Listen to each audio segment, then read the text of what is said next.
Hello students, मैं रवि रंजन आप लोगों का स्वागत करता हूं मैग्नेट ब्रेन्स हिंदी मीडियम में, जो आपको प्रोवाइड करता है 7वीं से 12वीं कक्षा तक के सभी विषयों के कंप्लीट वीडियो कोर्स, और वो भी फ्री ऑफ कॉस्ट। और ऐसा नहीं कि भाई एक चैप्टर या 2 चैप्टर आपको फ्री करवाएं और उसके बाद कह दिया जाए भाई बाकियों के लिए सब्सक्रिप्शन लो या फिर कोई चार्ज पे करो तब जाके कंप्लीट वीडियोस मिलेगी। तो भाई ऐसा यहाँ कुछ नहीं है। यहाँ आपको मिलता है best quality content, complete content, और इसके लिए आपको किसी तरह का कोई भी चार्ज नहीं पे करना। भाई ये तो बहुत अच्छी बात। चलो इसी बात के साथ करते हैं आज के सेशन को स्टार्ट। तो आज हम पढ़ने वाले हैं दो चरों वाले रैखिक समीकरण युग्म, जो कि आपकी कक्षा 10वीं का पार्ट 3 है। और आज हम करने वाले हैं सेशन लास्ट मिनट रिवीजन, यानी कोई फर्क नहीं पड़ता अब तक आपने कितना पढ़ा है, नहीं पढ़ा है, बहुत पढ़ा है तो बहुत अच्छी बात है, नहीं पढ़ा है तो भी कोई दिक्कत नहीं है, क्योंकि आज के इस सेशन में हम पूरे चैप्टर को कंप्लीटली खत्म करने वाले हैं। यानी कि हम इसके सभी कॉन्सेप्ट को भी देखेंगे, साथ ही साथ आपके एग्जाम में आने वाले जो मोस्ट इंपॉर्टेंट क्वेश्चंस हैं उनको भी डिस्कस करने वाले हैं। तो भाई बिल्कुल ध्यान से देखना है, शुरू से आखिरी तक बिल्कुल ध्यान से देखते जाना, क्योंकि अगर आपने ये सेशन कंप्लीट देख लिया तो इसके बाद आपकी तैयारी और भी बेहतरीन हो जाएगी। तो भाई बिल्कुल करना है। तो इसके लिए भाई आपको एक और चीज करना है, क्या, इस सेशन को अपने फ्रेंड सर्कल में जरूर शेयर कर देना कि उनको भी इसका फायदा मिल पाए। तो करें सेशन को स्टार्ट। तो भाई बिल्कुल करते हैं। तो यहां पर हम आते हैं सबसे पहले इसके इंट्रोडक्शन पार्ट में। तो इंट्रोडक्शन, परिचय, यानी चैप्टर में है क्या क्या चीज।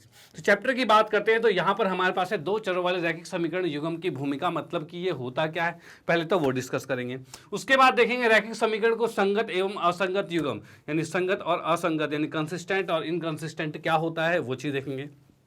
चलो भाई, उसके बाद देखेंगे दो चरों वाले रैखिक समीकरण के हल की विधियां, यानी इसका सॉल्यूशन कैसे निकाला जाता है उन विधि को देखेंगे, जो कि दो विधियां आपके पास है, आलेखी विधि और बीजगणितीय विधि, यानी ग्राफिकल मेथड एंड अलजेब्रिकल मेथड। इन दोनों चीजों को देखने वाले हैं।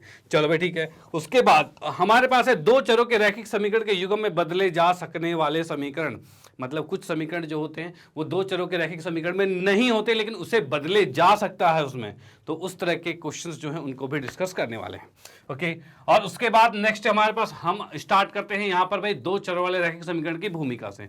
तो भाई भूमिका की बात करूं तो पहले इसके नाम से ही हम देख लेते हैं क्या क्या चीजें है। तो दो चर हैं, यानी ऐसा समीकरण जिसमें दो चर हो। चर क्या है तो एक्स और वाई, ये दो चर हैं भाई। दो चरों से मिलान होना चाहिए। रैखिक, भाई क्या है, दो चर वाले रैखिक, यानी इसकी घात जो होती है वो एक से ज्यादा नहीं हो, एक ही होनी चाहिए, एक से न कम न ज्यादा, ठीक है, एक होना चाहिए, ठीक है भाई। क्या हो रहा है, दो चर वाले रैखिक। और समीकरण मतलब समानता में कुछ ना कुछ होना चाहिए, ठीक है, समानता में कुछ ना कुछ होना चाहिए।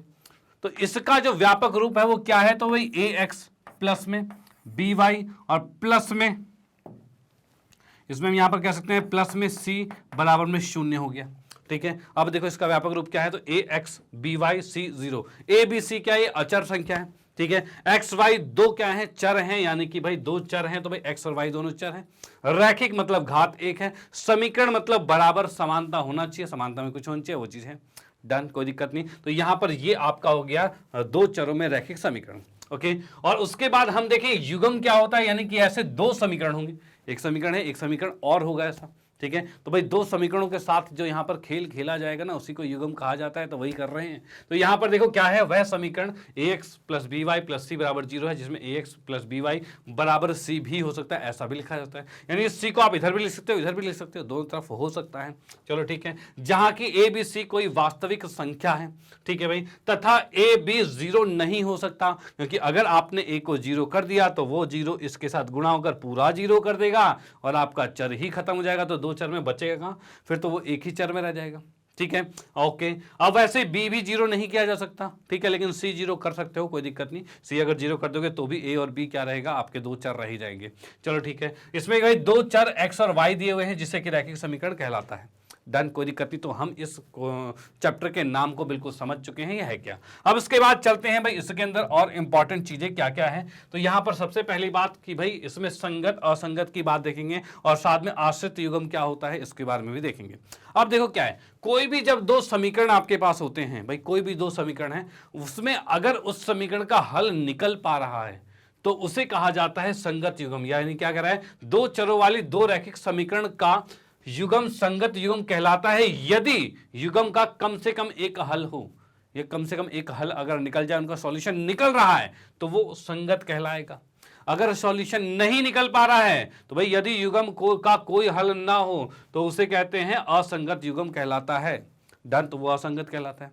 ओके यानी कि हम बात कर रहे हैं अगर यहां पर दो समीकरण, एक समीकरण ये है, एक समीकरण ये है, एक दूसरे को काट रहे हैं किसी बिंदु पर, तो जहां भी एक रेखा दूसरे रेखा को काटता है, टच होता है, तो वहीं पर उसका सॉल्यूशन होता है। तो सॉल्यूशन यहां पर इसका एक हो रहा है। लेकिन सेकंड वाले की बात करें तो यहां पर ये दो रेखाएं जो क्या है, आपस में समांतर हैं, क्या वो एक दूसरे को काटेंगे? तो नहीं काटेंगे भाई। समांतर है तो बिल्कुल भी नहीं काटेंगे। तो इसका मतलब क्या हो गया? तो ये असंगत हो गए, दोनों रेखाएं जो है वो आपस में असंगत है, उनका कोई सॉल्यूशन नहीं हो सकता। डन, चलो ठीक है। उसके बाद आश्रित युग्म क्या होता है? आश्रित युग्म यानी कि डिपेंडेंट पेयर एक दूसरे पर डिपेंड रहते हैं। और डिपेंड कैसे रहते हैं? तो इसके अंदर कुछ ऐसा होता है कि एक ही रेखा पर आप कहो भाई दूसरी रेखा भी इसी रेखा पर आ गई, एक ही रेखा पर दूसरी रेखा आ गई, तो इस कंडीशन में क्या होगा? तो ये तो हर जगह कट कर रहा है एक दूसरे को, भाई एक दूसरे को हर जगह कट कर रहा है।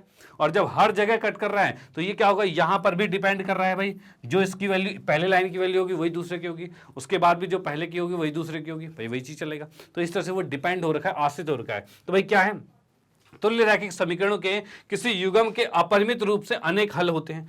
मतलब यहां पर ये आपका तुल्य रैखिक समीकरण कह लो या संपाती कह लो, ये भी कह सकते हैं, ठीक है। तो ये इसके होते हैं अनेक हल होते हैं। अनेक हल क्यों कहा जा रहा है? क्योंकि इस बिंदु पर भी कट रहा है, इस पर भी, इस पर भी, इस पर भी, हर जगह कट रहा है, तो हर जगह इसका सॉल्यूशन है। ओके तो भाई यहां पर इस युग्म के दो चरों वाले रैखिक समीकरण को आश्रित युग्म कहते हैं, क्योंकि हर जगह वैल्यू सेम है, हर जगह पर एक लाइन दूसरे पर डिपेंड कर रही है। ओके और इसका आप देख पा रहे हो हल निकल रहा है, और अगर हल निकल रहा है इसका मतलब ये भी आपका संगत में आएगा। भाई इसमें हल निकल रहा है तो संगत होगा, तो इस युग्म को सदैव संगत भी माना जाता है, संगत माना जाता है। डन, कोई दिक्कत नहीं। चलो भाई, तो इसके आधार पर एमसीक्यूज आपके पूछ लिए जाते हैं कि कौन सा संगत है, कौन सा असंगत है, कौन सा आश्रित है। डन, कोई दिक्कत नहीं। चलते हैं नेक्स्ट पे और देखते हैं आगे क्या है।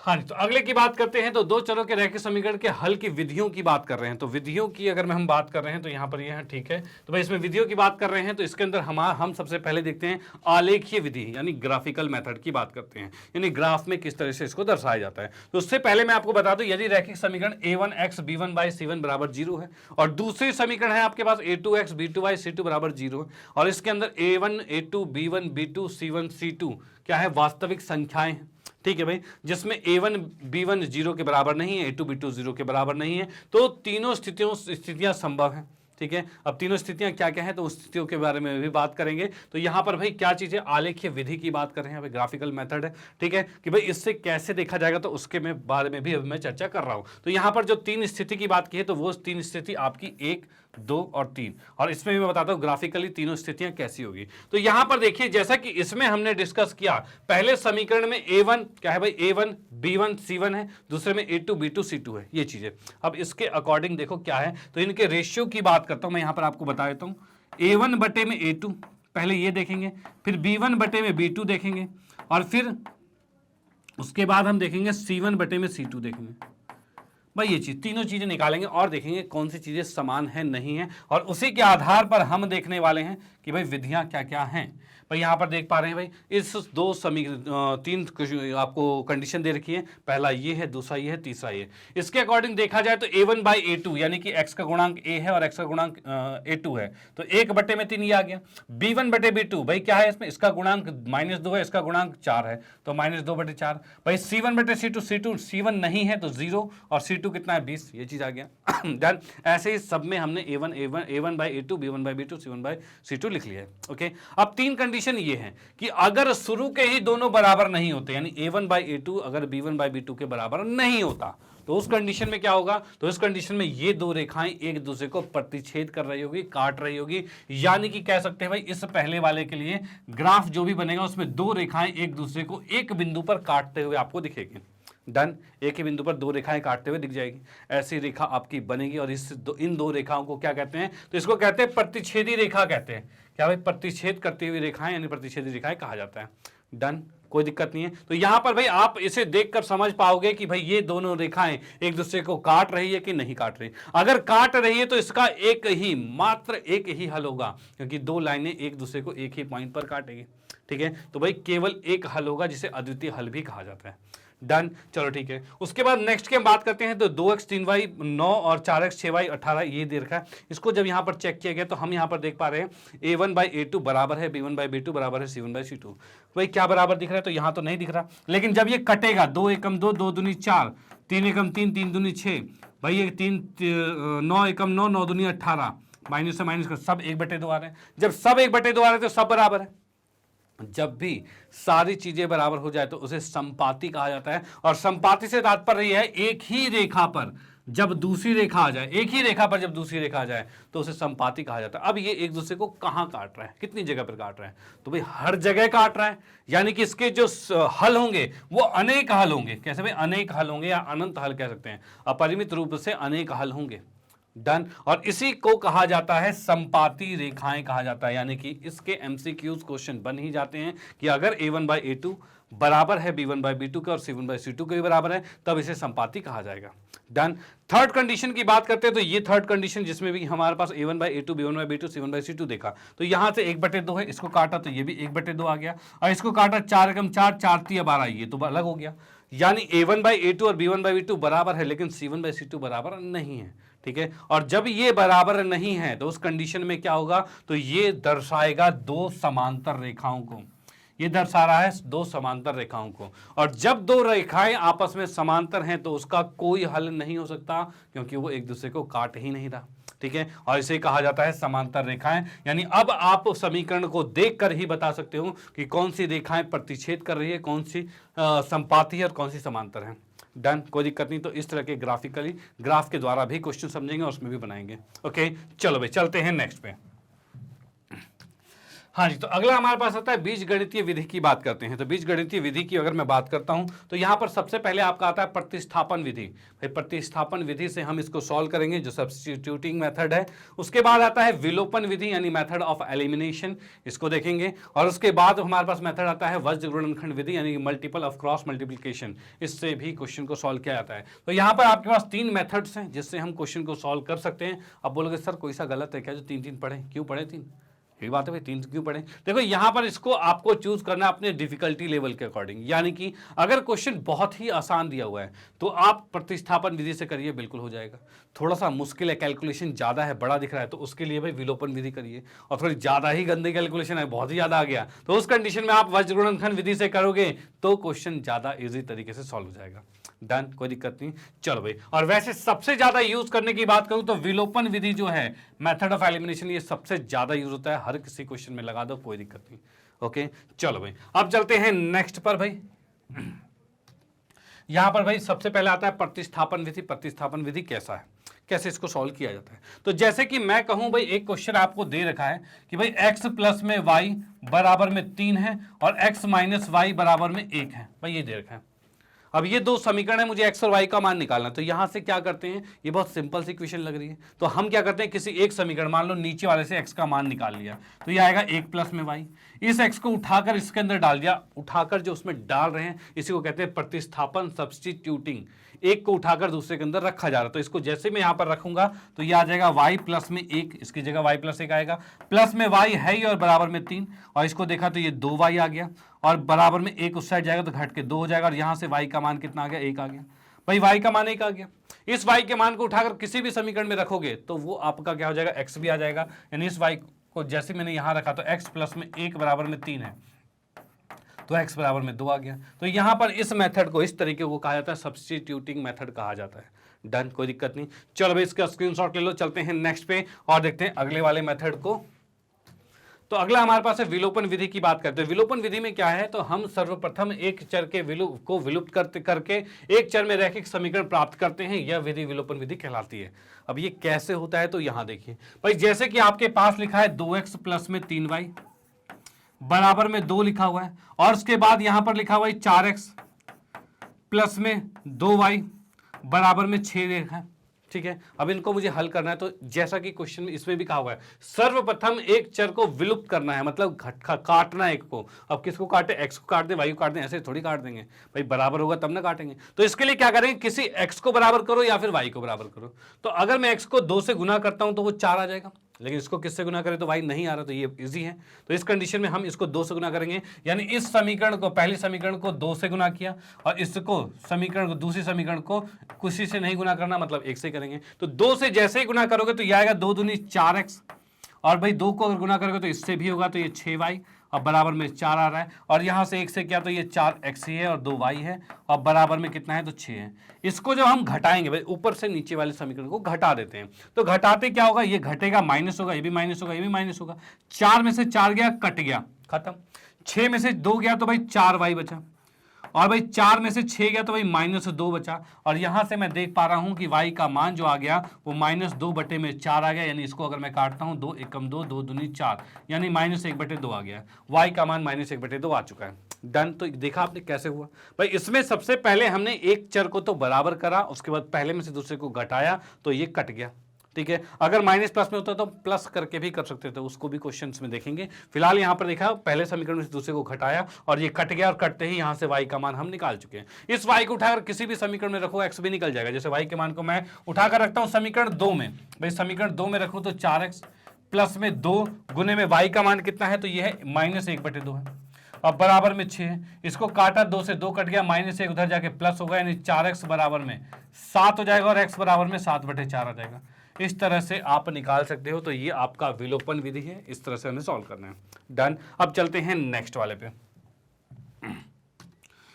हाँ जी, तो नेक्स्ट की हम बात करते हैं। तो अगला हमारा रैखिक वज्र गुणनखंड विधि जो है, इसकी बात करते हैं। तो इसके अंदर क्या है, तो इसके अंदर 2 समीकरण हमारे पास है। जैसे कि इसमें क्या करता हूं मैं, ये तो आपका पूरा फॉर्मूला यहाँ पर बन गया, ठीक है। इसी के फॉर्मूले को मैं बनाकर आपको समझा देता हूँ, जिससे कि आपको कोई दिक्कत ना हो। ओके, तो यहाँ पर भाई मैं क्या करता हूँ, सबसे पहले मैंने लिखा यहाँ पर, ये लिख दिया भाई a1x plus b1y plus c1 बराबर 0 है। और उसके बाद क्या है, तो भाई ये a2x प्लस में b2y प्लस में c2 बराबर में 0 है, ठीक है। अब इसके फॉर्मूले को अगर बनाया जाए तो भाई, एक तो भाई फॉर्मूला भाई देख सकते हो कैसा फॉर्मूला, ये याद करना है, कैसे याद करोगे, बड़ा खतरनाक लग रहा होगा, लेकिन इसको सॉल्व करना बहुत ही ज्यादा इजी है। जैसे कि मुझे x लिखना है, तो क्या करेंगे, x बटे में x को छोड़ दो, और ये c2 और b1, भाई c2 b1 माइनस में b2 c1, इसमें कोई दिक्कत वाली बात नहीं हो रही भाई, इसमें कोई दिक्कत वाली बात नहीं। इसको x को निकालना था तो x बटे में कहा, तो इसमें c2 b1 को गुना किया, इसको गुना किया। अब नेक्स्ट की बात करें तो अगला y जो -y होता है, याद रखना -y लिखेंगे, तो इस कंडीशन में इस y को छोड़ देंगे। अब c2a1 आएगा, c2a1 आएगा, माइनस में a2c1 आएगा, a2c1 आएगा, ये आ गया। उसके बाद अचर संख्या यानी 1 लिखा, अब ये इसको छोड़ देंगे और इसको करेंगे b2a1, यहां पर लिखा b2a1, और उसके बाद a2b1, भाई ये चीज कर दिया। तो यहां से हम देख पा रहे हैं x, y और 1, ये तीनों चीजें आ गई है। और यहां पर जैसे कि ये था, यहां पर भाई x का मान ये है, y का मान ये है। इस तरीके का आप सॉल्यूशन की जगह आप ऐसा भी कर सकते हो, ठीक है, या फिर इसको आप याद कर लो तो भी कोई दिक्कत वाली बात नहीं, तो उससे भी आपके सॉल्यूशन हो सकते हैं। ओके, तो यहां पर आप समझ सकते हो भाई, समीकरण जो 2 आपके थे, a1x b1y c1 बराबर 0 और a2x b2y c2 बराबर 0, इसके अकॉर्डिंग सॉल्व किया जा सकता है।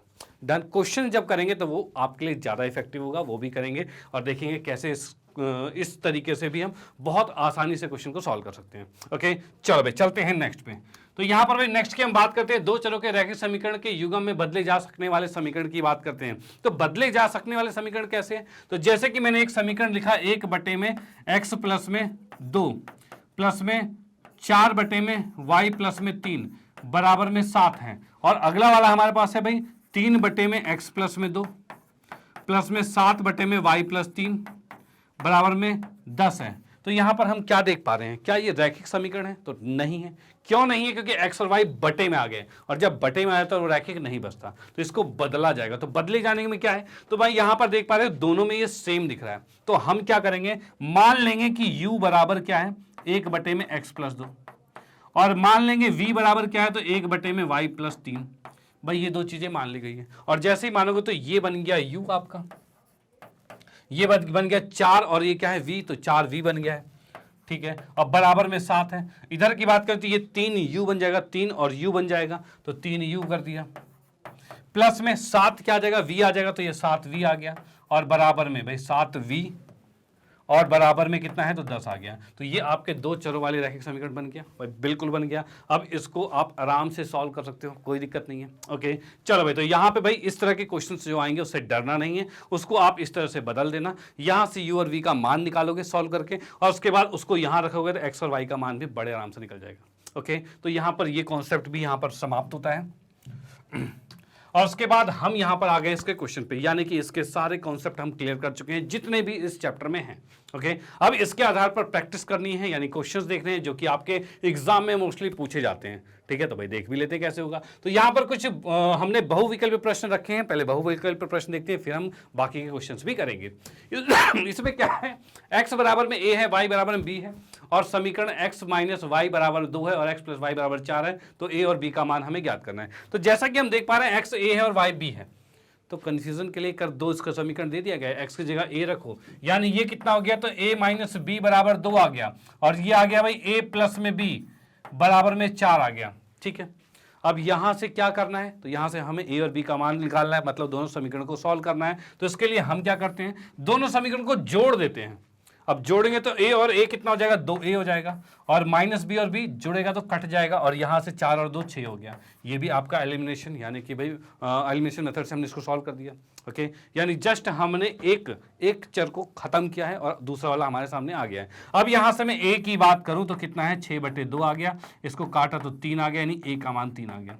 और इस 3 को उठाकर जैसे ही आप किसी भी समीकरण यानी दूसरे में रख देते हो, तो 3 प्लस में b बराबर में 4 है, तो b का मान कितना होता है, उस साइड घटेगा तो 1 आ जाएगा, यानी कि a 3 है और b 1 है। तो भाई 3 और 1 कहाँ है, तो थर्ड ऑप्शन यहाँ पर करेक्ट होता है, जो कि 3 और 1 आ चुका है। इसको चेक करते हैं, बिल्कुल ठीक है, नो प्रॉब्लम। तो इस तरीके से आप दो चरों के रैखिक समीकरण को बड़े प्यार से सॉल्व कर सकते हो। अब चलते हैं नेक्स्ट पे और देखते हैं अगला क्वेश्चन क्या कहते हैं। हाँ जी, तो अगले क्वेश्चन की बात करें तो के किस मान के लिए ये और ये का कोई हल नहीं है। भाई कोई हल नहीं है, ये कब आता था, तो कोई हल नहीं की बात करें जब दो रेखाएं समांतर होती थी, यानी कि a1/a2 बराबर में होगा b1/b2 और बराबर में होगा नहीं होगा c1/c2।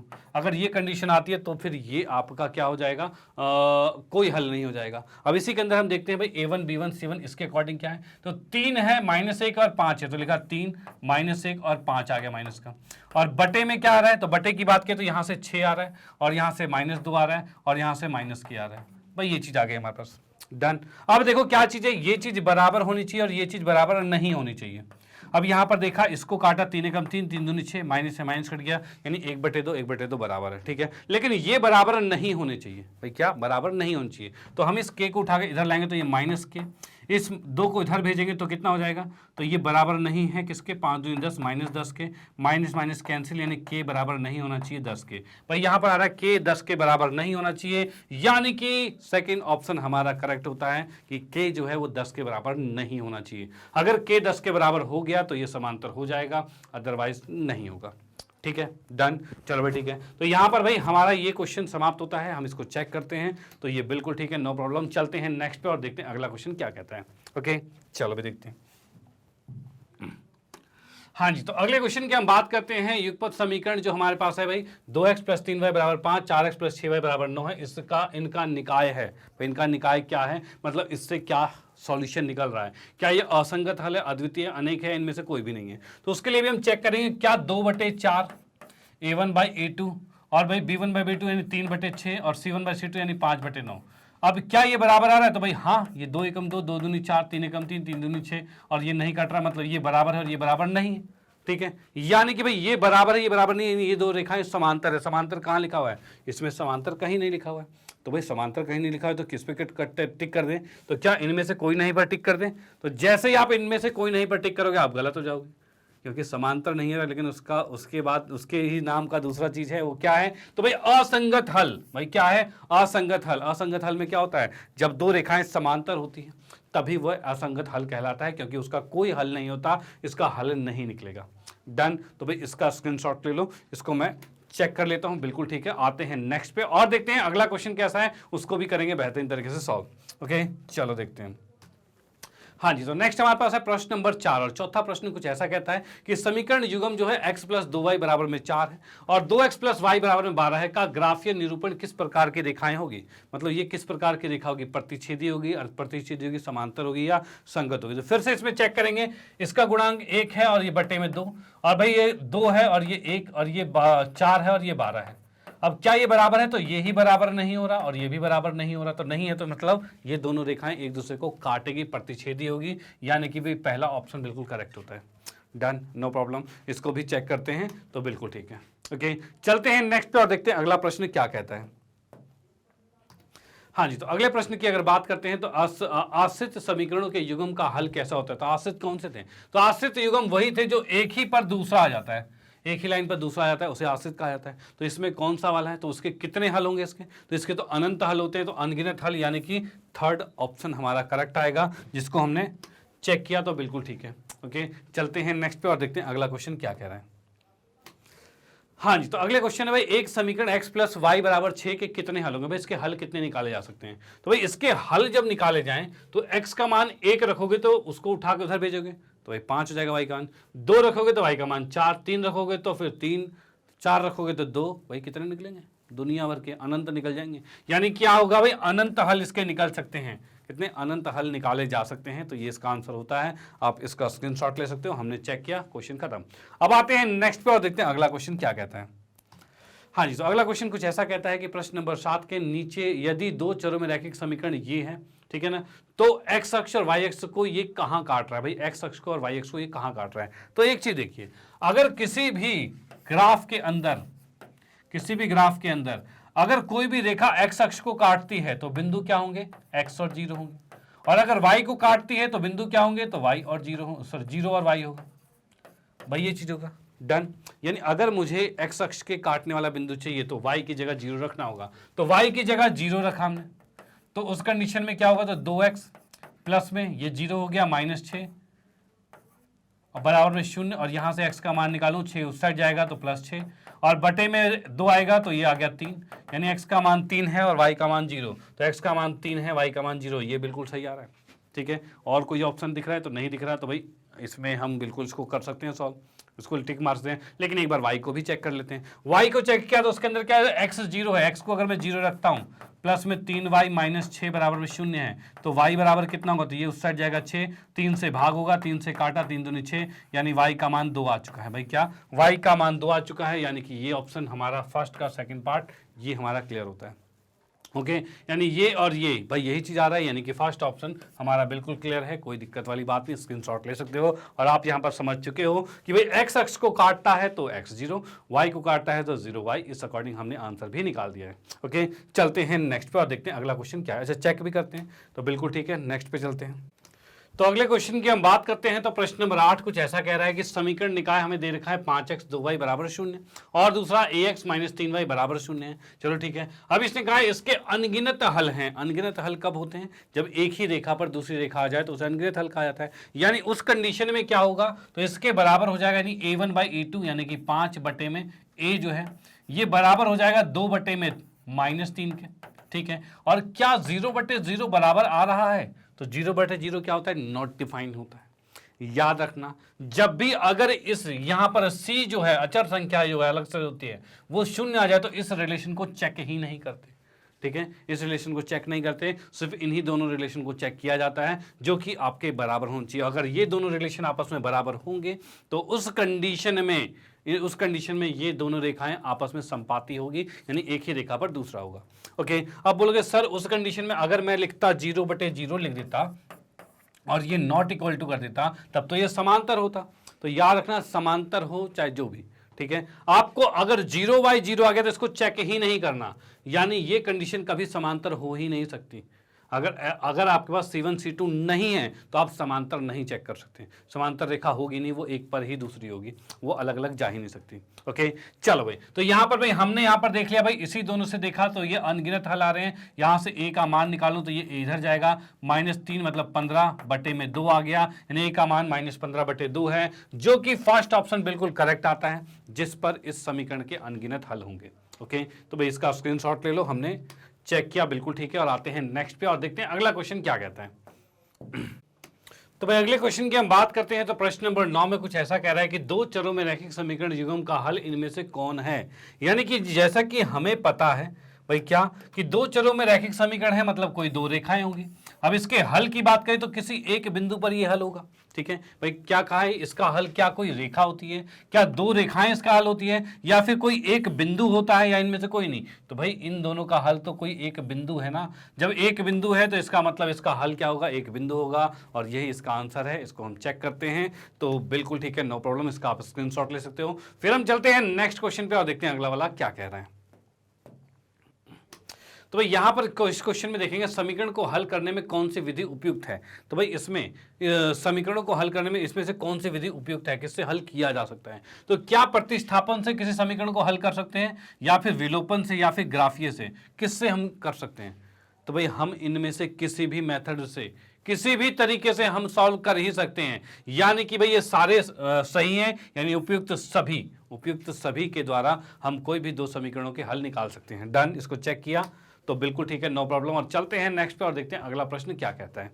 ओके चलो, हाँ जी, तो अगले प्रश्न की बात करें तो प्रश्न नंबर 11 है, यदि समीकरण युग्म 3x + y बराबर 1 है और 2k - 1x k - 1y बराबर 2k + 1 है, और ये क्या है, असंगत है। क्या भाई, असंगत है। तो उस कंडीशन में k का मान क्या होगा। असंगत से क्या तात्पर्य है, तो असंगत से तात्पर्य है ये दो रेखाएं समांतर होगी। और समांतर का मतलब क्या है, तो पहला दो यानी a1/a2 यानी 3 में 2k - 1 जो है ये बराबर होगा किसके, तो 1 में, और y का गुणांक क्या है, k - 1 के। भाई ये दोनों आपस में बराबर होंगे। डन। और ये बराबर नहीं होगा आखिरी वाले के, भाई आखिरी वाले के बराबर नहीं होगा 1 में 2k + में 1 के, भाई इसके बराबर नहीं होगा। ओके, हमें k का मान ज्ञात करना है, तो हम क्या करते हैं, इन दोनों से सॉल्व करते हैं। इसको इधर गुना किया तो 3k - 3 है, और इसको इधर गुना किया तो भाई 2k - में 1 है। भाई ये चीज आ गया। ओके, अब यहां से भाई 2k को इधर लाते हैं तो क्या आएगा, तो भाई ये 2k इधर आके घट जाएगा 3 में से, और सिर्फ k बचेगा, और ये -3 हो जाके +3 होगा, 3 में से 1 गया तो 2 बचेगा, यानी k का मान 2 आ चुका है। भाई k का मान 2 आ चुका है, और k का मान 2 जो आ चुका है, यानी कि ऑप्शन नंबर चौथा बिल्कुल करेक्ट होता है। आप इसका स्क्रीनशॉट ले लीजिए, क्वेश्चन यहाँ पर समाप्त होता है। ओके, तो भाई स्क्रीनशॉट आपने ले लिया, मैं इसे इरेज करता हूँ। अच्छा, इसे चेक भी करते हैं तो बिल्कुल ठीक है। आते हैं नेक्स्ट पे और देखते हैं अगला पार्ट क्या कह रहा है। तो अगले पार्ट की बात करें तो दो संख्याओं का योगफल जो है वो 50 है। चलो ठीक है, और उसके बाद यदि उनमें से एक संख्या दूसरी संख्या का 7/3 गुना हो तो संख्याएं क्या होगी। तो इसने कहा है दो संख्याएं माना x और y है, इनका योग जो है वो 50 है, और कहा है एक संख्या दूसरे संख्या का 7/3 गुना है। भाई ये हमें दे रखा है 7/3 गुना है, मतलब दूसरी संख्या को हम y मान रहे हैं। ठीक है, कोई दिक्कत नहीं। अब भाई इसमें हमें वो संख्याएं याद करें, तो इस x को उठाकर इसमें रखेंगे। इस x को उठाकर जैसे ही आप इसमें रखते हो तो यहां पर x की जगह आ जाएगा 7/3 y प्लस में y बराबर में 50 है। ठीक है, और बटे में इसके भी 1 आ गया, इसका एलसीएम लिया तो 3 आया, और ये आ गया 7y, और ये 3 इससे गुना होगा, प्लस में 3y आया, 3y आ गया बराबर में 50 तो हो गया। अब ये 3 इससे गुना होगा, यानी कि ये आ जाएगा 150। भाई 3 × 5 = 15, 150, और ये 7 × 3 = 10y आ गया। और यहाँ से अगर मैं y का मान अगर निकालता हूँ तो y का मान क्या आएगा, तो ये 150/10 आएगा, क्योंकि ये 10 नीचे भाग में आएगा। अब जैसे ही 0 से 0 को काटा, y का मान आ चुका है जो कि 15 है, और इस y को उठाकर जैसे ही आप यहाँ पर रखोगे x भी आएगा, यानी कि x का मान कितना आ गया, तो ये आ गया 7/3 गुने में 15 है। और भाई यहाँ पर 3 × 5 = 15 हो गया, यानी 7 × 5 = 35, यानी कि भाई x का मान हम 35 लिख चुके हैं। भाई x का मान 35 लिख चुके हैं, आप इसका स्क्रीनशॉट ले सकते हो कि भाई x का मान 35 आ चुका है। अब इसके बाद भाई x और y का मान कंफर्म, यानी कि भाई मैं देख पा रहा हूँ x कितना है, तो भाई 35 और y 15, यानी कि फर्स्ट ऑप्शन यहाँ पर बिल्कुल करेक्ट आता है। आप इसका स्क्रीनशॉट ले सकते हो। यहाँ पर चेक किया बिल्कुल ठीक है। ओके, चेक किया तो ठीक है, 1 मिनट, हाँ जी, चेक किया तो बिल्कुल ठीक है, नो प्रॉब्लम। ओके, अब इसके बाद चलते हैं नेक्स्ट पे और देखते हैं अगला क्वेश्चन वो क्या कहता है, उसको भी करने वाले हैं बेहतरीन तरीके से सॉल्व। ओके, चलो भी देखते हैं। हाँ जी, तो अगले क्वेश्चन की अगर मैं बात करता हूं तो दो संपूरक कोण, जो दो संपूरक कोण होते हैं में बड़ा कोण छोटे से 18 डिग्री अधिक है, तो संपूरक कोण क्या होते हैं, तो भाई x प्लस में y, ऐसे दो कोण जिनका योग 180 डिग्री होता है उसे संपूरक कोण कहा जाता है। ओके, तो ये लिखा, ये किससे आया, संपूरक कोण से ये समीकरण बन गई। उसके बाद कह रहा है कि छोटा कोण बड़े से 18 अधिक है, यानी x - y, मान लो कि x बड़ा है तो x - y कितना होगा, 18 डिग्री है। चलो ठीक है, अब इसने कहा है तो कोण क्या होंगे, तो कोण की बात करें तो दोनों समीकरणों को हल करेंगे तो यहाँ देख पा रहे हैं दोनों को जोड़ा तो ये कट गया, और x 2x आया, और यहाँ जोड़ा तो 198 आ गया, और यहाँ से x को निकाला तो 2 से ये भाग होगा, तो भाग होती है 99 डिग्री आ जाएगा, 99 आएगा। अब x का मान 99 है, उसको जैसे मैं यहाँ पर रखता हूँ तो 99 प्लस में y बराबर में 180 है, और इस 99 को उधर जाके घटाएंगे तो y का मान आ जाएगा 81 डिग्री, यानी y 81 और x 99 है। यहाँ पर हम देख पा रहे हैं भाई क्या चाहिए भाई, छोटा वाला हमारा 81 है और बड़ा वाला 99 है, और वो हमें दिख रहा है यहाँ पर सेकंड ऑप्शन। सेकंड ऑप्शन भाई क्या है, 99 और 81 आ चुका है। ओके, आप इसका स्क्रीनशॉट ले सकते हो। क्वेश्चन यहाँ पर ये समाप्त हो गया। अब चलते हैं नेक्स्ट क्वेश्चन पे। अच्छा, इसको चेक करते हैं, ये बिल्कुल ठीक है, और आते हैं नेक्स्ट पे और देखते हैं अगला प्रश्न क्या कहता है। तो अगले क्वेश्चन की हम बात करते हैं। तो प्रश्न नंबर 14 कुछ ऐसा कह रहा है कि समीकरण x माइनस में z/5 माइनस 10 बराबर 0 है। इसमें b का मान हमें ज्ञात करना है। तो भाई आपको पता है भाई, दो चरों में रैखिक समीकरण का जो व्यापक रूप है वो ax प्लस by प्लस में c बराबर 0 था। फिलहाल y की जगह z रखा गया है, तो मैं यहाँ पर इसको z रख देता हूँ, कोई दिक्कत नहीं। यानी z का जो गुणांक होगा वही भी होगा। तो यहाँ पर z के साथ गुणा में क्या है, तो भाई माइनस है और बटे में 5 है, मतलब -1/5 है, यानी कि सेकंड ऑप्शन बिल्कुल करेक्ट आता है। डन, कोई दिक्कत नहीं। तो इसी के साथ हमारा 14वां क्वेश्चन भी यहाँ पर समाप्त होता है। ऐसे क्वेश्चंस भी बनते हैं भाई। जो भी क्वेश्चंस आपको यहाँ पर करवा रहा हूँ भाई, मोस्टली आपके एग्जाम में आ चुके हैं या फिर आने तो वाले ही हैं। ओके, तो भाई यहाँ पे देख लेना, इस सब की प्रैक्टिस जरूर करनी है। तो भाई यहाँ पर भाई ये क्वेश्चन समाप्त होता है, इसको चेक किया, बिल्कुल ठीक है। और आते हैं नेक्स्ट पे और देखते हैं अगला प्रश्न क्या कहता है। तो अगले प्रश्न की बात करते हैं। प्रश्न नंबर 15 है और ये कह रहा है कि बिंदु 2 और 14 से होकर जाने वाली रेखा का समीकरण कौन सा है। इनमें से कौन सी समीकरण है जो 2 और 14 से होकर जा रही है। तो इसके लिए हमें देखना होगा ये किस में एग्जिस्ट कर रहा है। यानी 2 और 14, अगर मैं यहां पर लिखूं भाई 2x का मान 2 और y का मान 14 करूं, तो 14 दूनी 28 और 2 कितना होगा 30। तो 30 लिखा है नहीं। अगर यहां पर 2 और 14 लिखूं, 2 दूनी 4, 4 और 14 जोड़ेंगे तो 18, तो नहीं लिखा हुआ है भाई। 2 में से 14 गया तो 16 बचेगा, तो नहीं बचेगा। लेकिन 2 और 14 जोड़ेंगे तो 16 आएगा। तो भाई बिल्कुल, यानी कि फर्स्ट ऑप्शन करेक्ट आता है कि इसी का बिंदु ये है भाई, इसी का बिंदु ये है। इसको हमने चेक किया, बिल्कुल ठीक है, नो प्रॉब्लम। ओके, तो ये क्वेश्चन यहाँ पर समाप्त होता है। 15वां क्वेश्चन बिल्कुल कंप्लीट। और यहाँ पर हमारे एमसीक्यूज जो क्वेश्चंस है वो यहाँ पर कंप्लीट हो चुके हैं। यानी एमसीक्यूज के जो बेहतरीन क्वेश्चंस थे, जो आपके एग्जाम के पॉइंट ऑफ व्यू से बहुत ही ज्यादा इंपॉर्टेंट थे इस चैप्टर रिलेटेड, वो हम कंप्लीट कर चुके हैं। अब उसके बाद हम इसके कुछ और क्वेश्चन देखेंगे, प्रश्नोत्तर देखेंगे जो कि पूछे जाते हैं। कुछ छोटे क्वेश्चन, कुछ बड़े क्वेश्चन, हर एक टाइप के क्वेश्चन देखने वाले हैं। ओके, तो यहाँ पर भाई सबसे पहले हम इस क्वेश्चन पर आते हैं। तो क्वेश्चन कुछ ऐसा कह रहा है यहाँ पर क्या, कि भाई एक क्रिकेट टीम के एक कोच ने 3,900 रुपए में 3 बल्ले और 6 गेंद खरीदे। बाद में उसने एक और बल्ला तथा उसी प्रकार की 3 गेंदें 1,300 रुपए में खरीदी। इस स्थिति को बीजगणितीय तथा ज्यामितीय रूप में व्यक्त करना है। ठीक है, देखो क्या चीज है, आपके पास ये क्वेश्चंस हैं, आप क्वेश्चंस को कर भी लेते हो, लेकिन होता यह है कि जितने मार्क्स का जो क्वेश्चन होता है उतने कंप्लीट आपको नहीं मिलते। क्यों? क्योंकि आप क्वेश्चन को सही से प्रेजेंट नहीं कर पाते, दर्शा नहीं पाते। उनको प्रॉपर तरीके से दर्शावा होना चाहिए। यानी स्टेप बाय स्टेप मार्किंग होती है, हर एक स्टेप के मार्किंग होते हैं, वो आपको यहाँ पर करना होगा, तभी आपके पूरे मार्क्स आ पाएंगे। ऐसे नहीं कि क्वेश्चन आता है आंसर निकाल दे तो आपके मार्क्स मिल जाएंगे, तो नो। तो यहाँ पर हर चीज आपके साथ डिस्कस होगी, यानी कि किस तरीके से उस क्वेश्चन को किया जाए, कैसे कैसे उसका स्टेप है जिससे हम क्वेश्चन करें और मार्क्स पूरे आए। ओके, तो यहां पर भाई, यहां पर मैं देख लेता हूं, एक मिनट।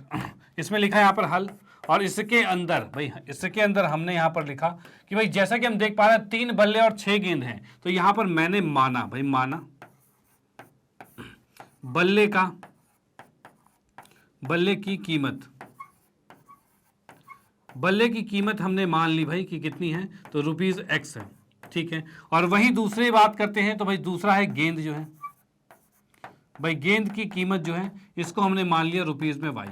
और जब ये चीज हमने मान लिया तो प्रश्न के अनुसार हम क्या देख पा रहे हैं, 3 बल्ले और 6 गेंद, यानी कि 3x। यहां पर लिखूंगा सीधे क्या, तब भाई 3x प्लस में 6y बराबर में 3900 है। भाई ये चीज आ गया, डन, इसमें कोई दिक्कत वाली बात नहीं। ये आपका पहला समीकरण आ गया। उसके बाद सेकंड की हम बात करते हैं। तो दूसरी समीकरण क्या है, तो इस दूसरी समीकरण क्या है, एक बल्ला और 3 गेंद खरीदे हैं, यानी अब की बार एक बल्ला और 3 गेंद खरीदी गई है, और ये मिलकर 1,300 रुपए है। भाई ये चीज हमारे पास हो गया, एक बल्ला और 3 गेंद खरीदी गई है, जो कि आ गई है 1,300 रुपए की। Okay, done, no problem. चलो भाई ठीक है। अब उसके बाद हम देख पा रहे हैं क्या, तो यहां पर हम देख पा रहे हैं, तो भाई यहां पर मैं इसको समीकरण 2 रख लेता हूं, और इस अकॉर्डिंग क्या होगा, तो अब इन दोनों को हमें क्या करना था, बीजगणितीय रूप में दर्शाना था, और ये दर्शा चुके हैं भाई, ये आपका बीजगणितीय रूप है। उसके बाद कह रहा है भाई ज्यामितीय रूप में दर्शाना है। अब ज्यामितीय रूप में कैसे, यानी ग्राफिकल रूप में हमें दर्शाना है, तो इसका ग्राफ हमें बनाना होगा। तो ग्राफ हम बना के देख लेते हैं किस तरीके से इसका ग्राफ बनेगा। तो ग्राफ की अगर मैं बात करता हूं यहाँ पर, तो उसके अंदर सबसे पहले हम आते हैं क्या, तो पहले हम x और y अक्ष बना लेते हैं। ठीक है, तो यहां पर मैंने बनाया कुछ ऐसा, और ये हमने बना दिया। जिसमें इधर एरो आ गया, ये एरो आ गया, ये एरो आ गया और ये एरो आ गया, ठीक है। ओके अब उसके बाद क्या है, तो यहाँ पर हम देख पा रहे हैं भाई, इसको हम इसके अकॉर्डिंग रखेंगे भाई, जैसा कि इसमें हमारे पॉइंट्स आएंगे, जैसे कि नंबर आएंगे, उसी के अकॉर्डिंग हम वहाँ पर एक्स का और वाई के नंबरिंग्स करेंगे। और वो कैसे, तो यहाँ पर देखिए, सबसे पहले इसको देखते हैं समीकरण 1 से। तो समीकरण 1 की बात मैं करता हूँ, तो ये है 3x प्लस में 6y बराबर में 3900, भाई ये चीज़ आ गया।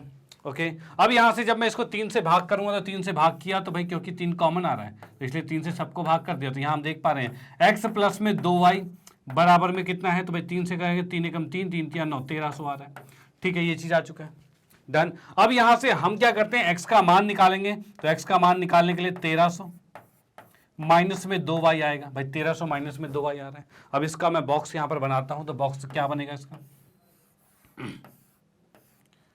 भाई यहां पर लिखा x और यहां पर लिखा y।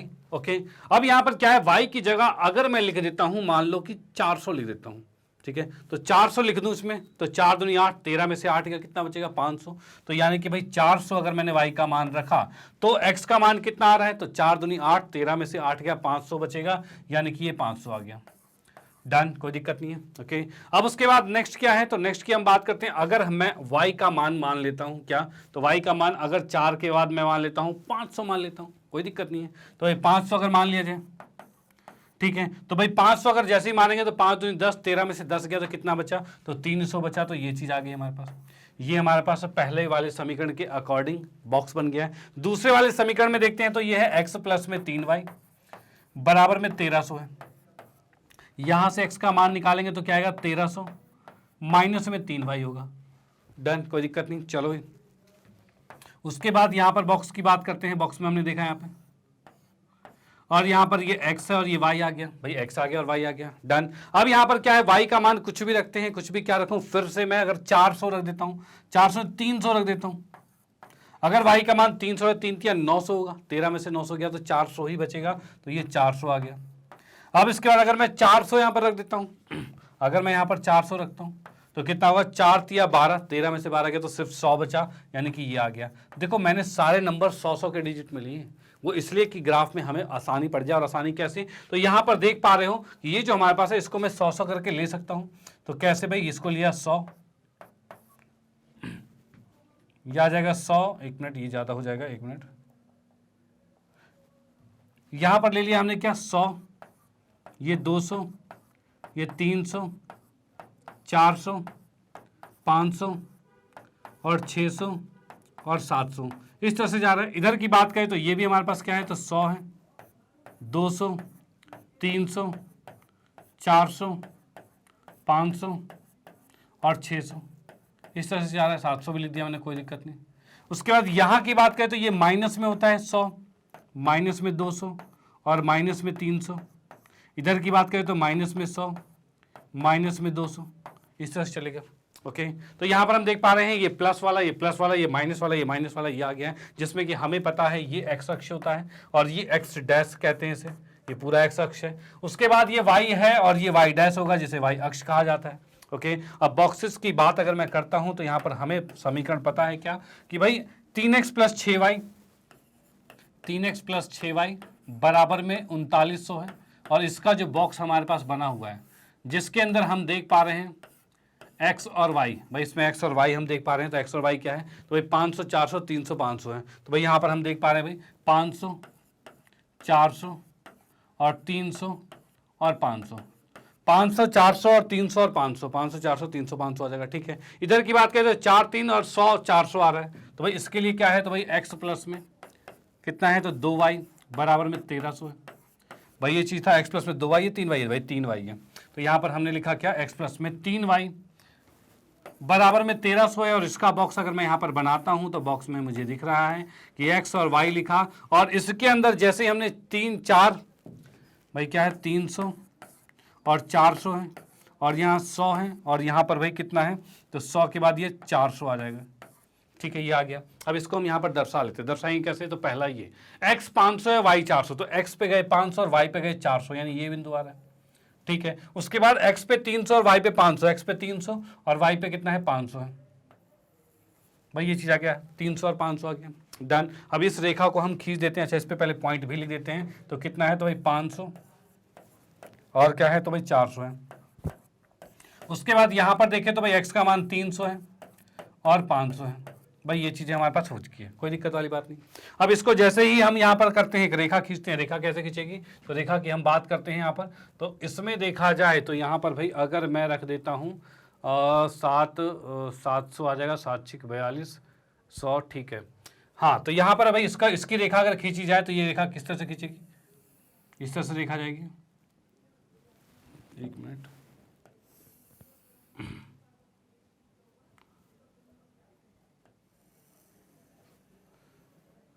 भाई इस तरीके से ही जा रही है, ठीक है। और इसके अंदर मैंने इसके एरो को बना दिया। भाई एरो इस साइड हो जाएगा और एक एरो इस साइड हो जाएगा, ठीक है। इस पर इस समीकरण के नाम भी हो जाएगा। नाम क्या है, तो अब ये है भाई 3x प्लस 6y बराबर में 3900।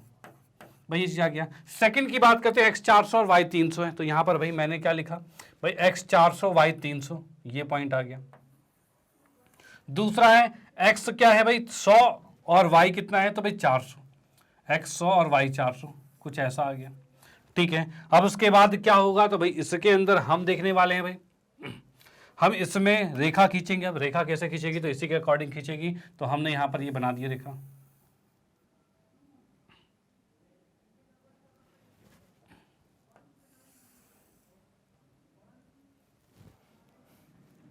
भाई ये रेखा हमने यहाँ पर बना दी, जो कि एरो हो गया और ये भी एरो हो चुका है। और इस रेखा के अंदर मैं इसके पॉइंट अगर लेता हूं तो पॉइंट के अकॉर्डिंग क्या था, तो पॉइंट के अकॉर्डिंग हमारे पास है x 400 और y 300। x 400 और y 300 है, और उसके बाद x 100 है और y 400 है।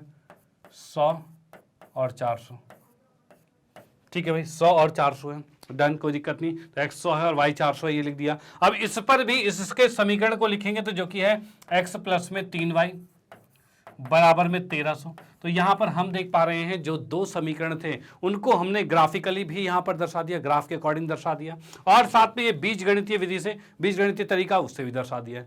डन, दोनों चीजें यहां पर हमारी सॉल्व हो चुकी है। आप इसका स्क्रीनशॉट ले लो। क्वेश्चन यहां पर ये समाप्त हो गया और उसके बाद चलेंगे नेक्स्ट पे। भाई याद रखना, आपके एग्जाम में ग्राफ का क्वेश्चन आएगा ही आएगा, तो आपको इसमें गलतियां नहीं करनी हैं। यानी कि जब भी आप ग्राफ बनाओ तो उसके अंदर ये x और y अक्ष जब बनाओगे तो ये एरो जरूर डालना, तीर का निशान जरूर डालना है। उसके साथ जो इनका गैप होता है वो हमेशा बराबर, यानी ये 100 का गैप है तो इधर भी 100 का ही, ऊपर भी 100 और नीचे भी 100। अगर एक एक का गैप रहता तो एक एक का ही रहता हर जगह, और दो दो का तो दो दो का ही रहता हर जगह गैप। तो ये गैप हमेशा समान रखना है।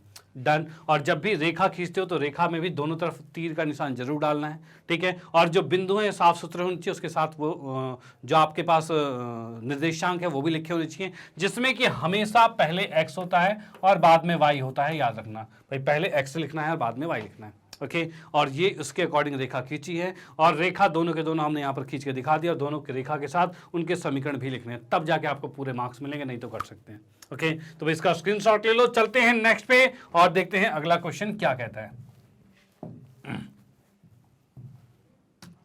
हाँ जी, तो अगला प्रश्न जो है प्रश्न नंबर 2, के वे मान ज्ञात करें जिसके लिए समीकरण के युग्म ये समीकरण और ये समीकरण एक अद्वितीय हल है या कोई हल ना हो, ठीक है। उस कंडीशन में क्या के का ऐसा कोई मान भी है जिसके लिए युग्म अनंत हल संभव हो, मतलब तीनों चीजें ही पूछ ली गई है। तो यहां पर भाई इसके हल में जब मैं आता हूं मैं, तो हल की बात करें तो दो समीकरण जो हमारे पास है वो मैं लिख देता हूं पहले। तो दो समीकरण क्या है, तो दो समीकरण हमारे पास है kx माइनस वाई बराबर में 2 है, और यहां पर भाई 6x माइनस 2y बराबर में 3 है। फर्स्ट पार्ट की कंडीशन में देखते हैं अद्वितीय हल का है। अद्वितीय का मतलब क्या होगा भाई, a1/a2 यानी कि भाई k बटे में, भाई अद्वितीय हल पहले मैं लिख देता हूं, उसके अकॉर्डिंग क्या होगा, अद्वितीय हल है यानी a1/a2 is not equal to b1/b2। भाई ये बराबर नहीं होगा, यानी कि हम लिख सकते हैं k बटे 6 जो है ये बराबर नहीं होगा किसके, तो -1/-2 के। भाई इसका गुणांक -1, इसका -2, ये आ जाएगा। भाई माइनस से माइनस कैंसिल, ये ऊपर जाएगा तो k बराबर कितना आएगा, नॉट इक्वल टू कितना आ जाएगा, 6 कम 6, 6/2 है, इसको भाग किया तो 3 पर कट गया, यानी कि आपके पास आ गया k बराबर नहीं होगा 3 के। भाई k बराबर नहीं होगा 3 के।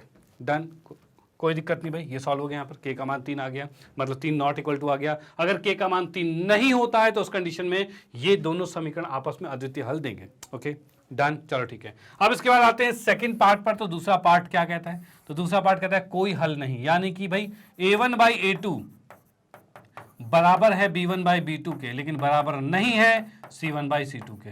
भाई ये कंडीशन है। ओके अब यहां पर देखेंगे तो इसमें हम a1/a2 हमारे पास कितना है, तो k/6 आएगा। तो इसको लिखा भाई k/6 बराबर होना चाहिए क्या, -1/-2। भाई -1/-2 के बराबर होना चाहिए। माइनस से माइनस कट गया, 6 को उधर भेजेंगे तो k का मान कितना आ जाएगा, तो 6/2 और इसको काटा तो 3, यानी k का मान 3 है। यानी k का मान अगर 3 आता है तब ये सेकंड वाला, इसमें कोई भी हल नहीं होगा। डन, चलो ठीक है। अब उसके बाद नेक्स्ट आते हैं लास्ट में, भाई क्या कह रहे हैं, तो k का ऐसा मान जिसके लिए युग्म के अनंत हल होंगे। अब अनंत हल की बात करें तो मैं यहां पर लिखता हूं अनंत हल। अनंत हल, अनंत हल की कंडीशन क्या होती है, तो ये होता है भाई a1/a2 is equal to b1/b2 और इज इक्वल टू c1/c2। तो भाई ये चीज होता है। ओके तीनों चीजें बराबर होगी। अब इसमें हम यहां पर देखते हैं तो भाई क्या क्या चीजें आ रही है। तो a1/a2 यानी कि हमने लिखा k/6 लिखा, ठीक है। बराबर में कितना है, तो -1/-2 लिखा।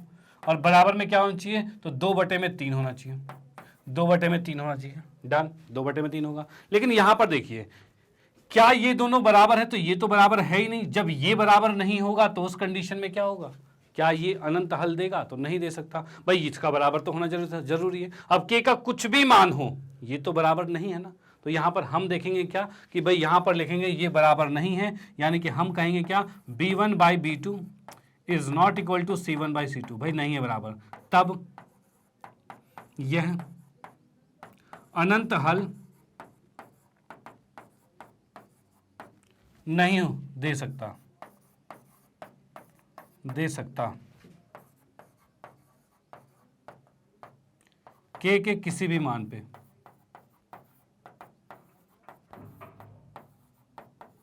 भाई k के किसी भी मान पर ये अनंत हल नहीं दे सकता। आप इसका स्क्रीनशॉट ले सकते हो। क्वेश्चन यहाँ पर समाप्त होता है और उसके बाद चलेंगे नेक्स्ट पे और देखेंगे अगला क्वेश्चन कैसा है, उसको भी करने वाले हैं बेहतरीन तरीके से सॉल्व। ओके चलो भाई, तो मैं करता हूं इसे इरेज। हाँ जी, तो नेक्स्ट हमारे पास है प्रश्न नंबर 3 और तीसरा प्रश्न क्या कहता है कि 37 पेन और 53 पेंसिल की कुल कीमत 320 रुपए है, ठीक है।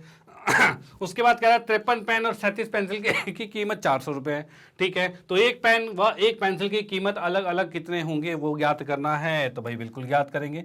अब इस क्वेश्चन में जैसा कहा गया उस अकॉर्डिंग हम इसकी समीकरण पहले बना लेते हैं। जैसा कि कहा है पेन और पेंसिल की बात चल रही है, तो भाई यहां पर लिखा माना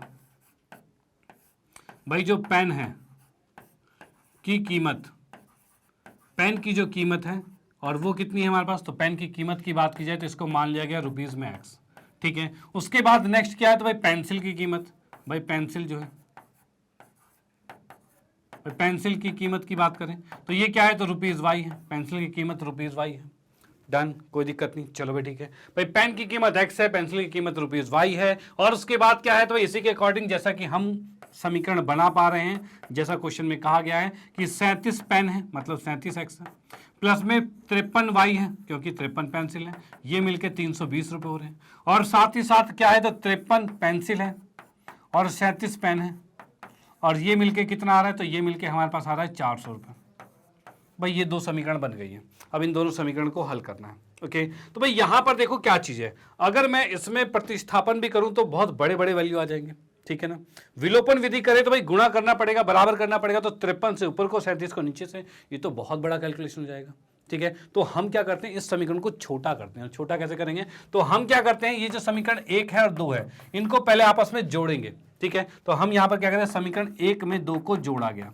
जैसे ही जोड़ोगे तो ये कितना आ रहा है, तो 5 3 8 90, ये 90x आ गया, ठीक है। ये कितना आ जाएगा, तो 90y आ जाएगा। बराबर में ये कितना आएगा, 4 3 7 720 आ जाएगा। भाई 90 कॉमन लेके उधर भाग करेंगे तो x प्लस में y बराबर में 720 बटे में 90 आएगा, ठीक है। 0 से 0 कटा, 9 से 8 9 8 72, यानी x प्लस में y जो है वो 8 के बराबर है। भाई x प्लस में y जो है वो 8 के बराबर है, ये हमारा यहाँ पर हो चुका है पहला। अब उसके बाद चलते हैं नेक्स्ट पर भाई, अगले वाले को देखते हैं भाई, x प्लस वाई 8 आ चुका है, अगले वाले को देखते हैं। तो अगले में हम ये करेंगे भाई, पहले समीकरण में से घटाएंगे दूसरे समीकरण को, जब माइनस करेंगे तो 37 में से 53 गया, कितना बचा भाई, 37 में से 53 जब जाएगा तो कितना बचेगा, तो इसमें से जैसे मैंने घटाया तो हम यहाँ पर देख पा रहे हैं कि भाई ये कितना हो गया 40 और 16x बच रहा है, यानी कि -16x। ठीक है, अब 53 में 37 जाएगा तो प्लस में 16 भाई, और उसके बाद 320 में से 400 जाएगा तो ये आएगा 80 माइनस का। ठीक है, इसमें से 16 को कॉमन ले लिया हमने तो ये बच गया -x प्लस में y बराबर में कितना है -80 है। अब ये 16 पंचे 80 आ गया, 5 पर कट गया, यानी -x प्लस में y बराबर में -5 आ गया। ये समीकरण आ गई है आपकी, देखो ये वाली समीकरण आ गई है 3 और ये समीकरण आ गई है 4। ठीक है, ये दो समीकरण आ गए। अब देखिए आपके सामने जो दो समीकरण दिख रहे हैं, ये और ये बहुत ही इजी हो चुके हैं, अब तो बड़े आराम से सॉल्व किया जा सकता है। तो हम क्या करते हैं, अब लिखेंगे समीकरण 3 तथा 4 से, भाई समीकरण 3 तथा 4 से, तो ऐसे बड़े बड़े समीकरण को इस तरीके से बड़ा आराम से हल किया जाता है, ये याद रखना। अब दोनों समीकरण को जैसे मैंने लिखा x प्लस में y बराबर में 8 और -x प्लस y बराबर में -5, इन दोनों समीकरण को जब मैं जोड़ता हूं तो x कट जाएगा, y 2y आएगा, और 8 में -5 को जोड़ेंगे तो प्लस का 3 आएगा, और यहां से y का मान जो आ रहा है वो 3/2 आ गया। भाई y का मान 3/2 आ गया। इस 3/2 को उठाकर किसी भी समीकरण में रखेंगे, यानी x प्लस में 3/2 बराबर 8 है, इसको उठाकर उधर भेजेंगे तो x का मान आ रहा है 8 - 3/2। अब भाई 8 दूनी 16, 16 में से 3 गया तो भाई कितना बचा, तो भाई ये बच गया 13/2, x का मान 13/2 आ गया, और y का मान 3/2 ये आ चुका है। दोनों चीजें हमारे यहाँ पर आ चुकी है, यानी कि अब हम कह सकते हैं यहाँ पर कि भाई x और y को क्या माना था भाई, x माना है पेन, यानी पेन की कीमत 13/2 रुपीज़ है। यानी इसको अगर मैं पॉइंट में लिखूं तो ये पॉइंट में कितना आएगा, तो पॉइंट की अगर हम बात करते हैं तो पॉइंट में लिखा जाए तो 6.5 इतने रुपीज़ में कहा जाए 6.5 रुपये, यानी 6.5 रुपीज़ आ रहा है। ओके, और वहीं हम बात करें वाई, यानी कि पेंसिल की बात करते हैं, पेंसिल वाई माना गया था तो वो है 1.50 रुपये, यानी कि 1.5 रुपीज़। ठीक है भाई, इतना ये आंसर आ चुका है, आप इसका स्क्रीनशॉट ले सकते हो। क्वेश्चन समाप्त। अब इसके बाद चलेंगे नेक्स्ट क्वेश्चन पे और देखेंगे अगला बेहतरीन क्वेश्चन कैसा है, और उसको भी करेंगे और भी बेहतरीन तरीके से। ओके चलो भाई, तो देखते हैं अगला क्वेश्चन किस टाइप का होने वाला है हमारा। ठीक है,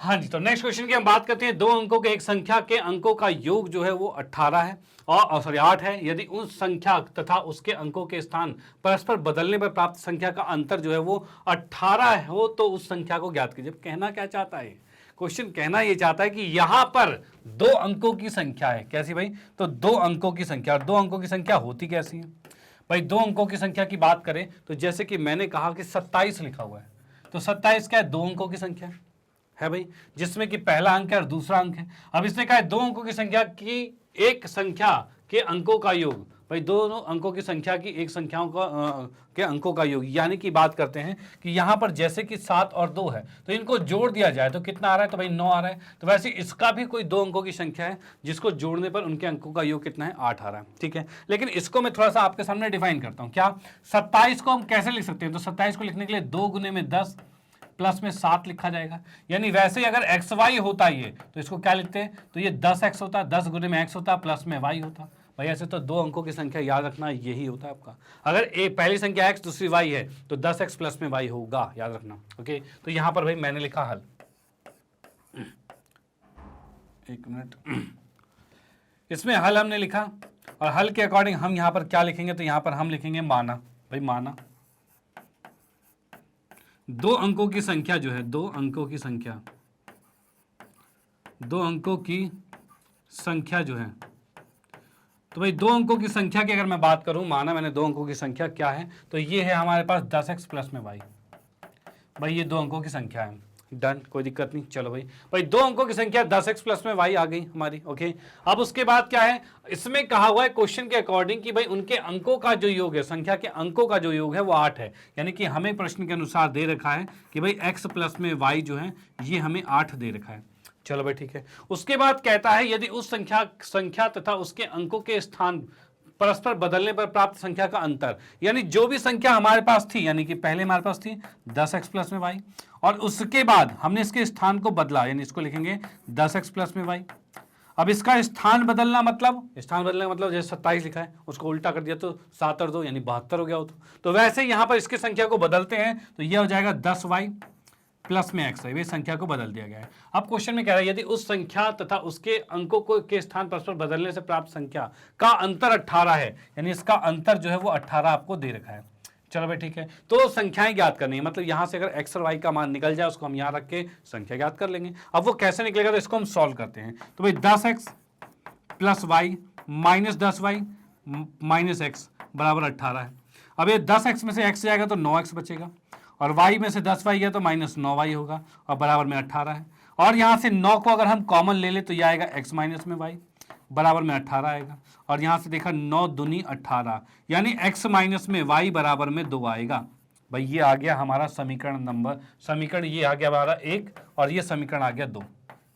ठीक है, इन दोनों समीकरणों को हल करेंगे, उसके बाद हमारे पास आंसर आएगा। तो हम यहां पर लिखेंगे समीकरण 1 तथा 2 से, समीकरण 1 तथा 2 से। तो इस समीकरण 1 तथा 2 से की अगर मैं बात करूं तो दोनों समीकरणों को एक साथ लिख देता हूं पहले।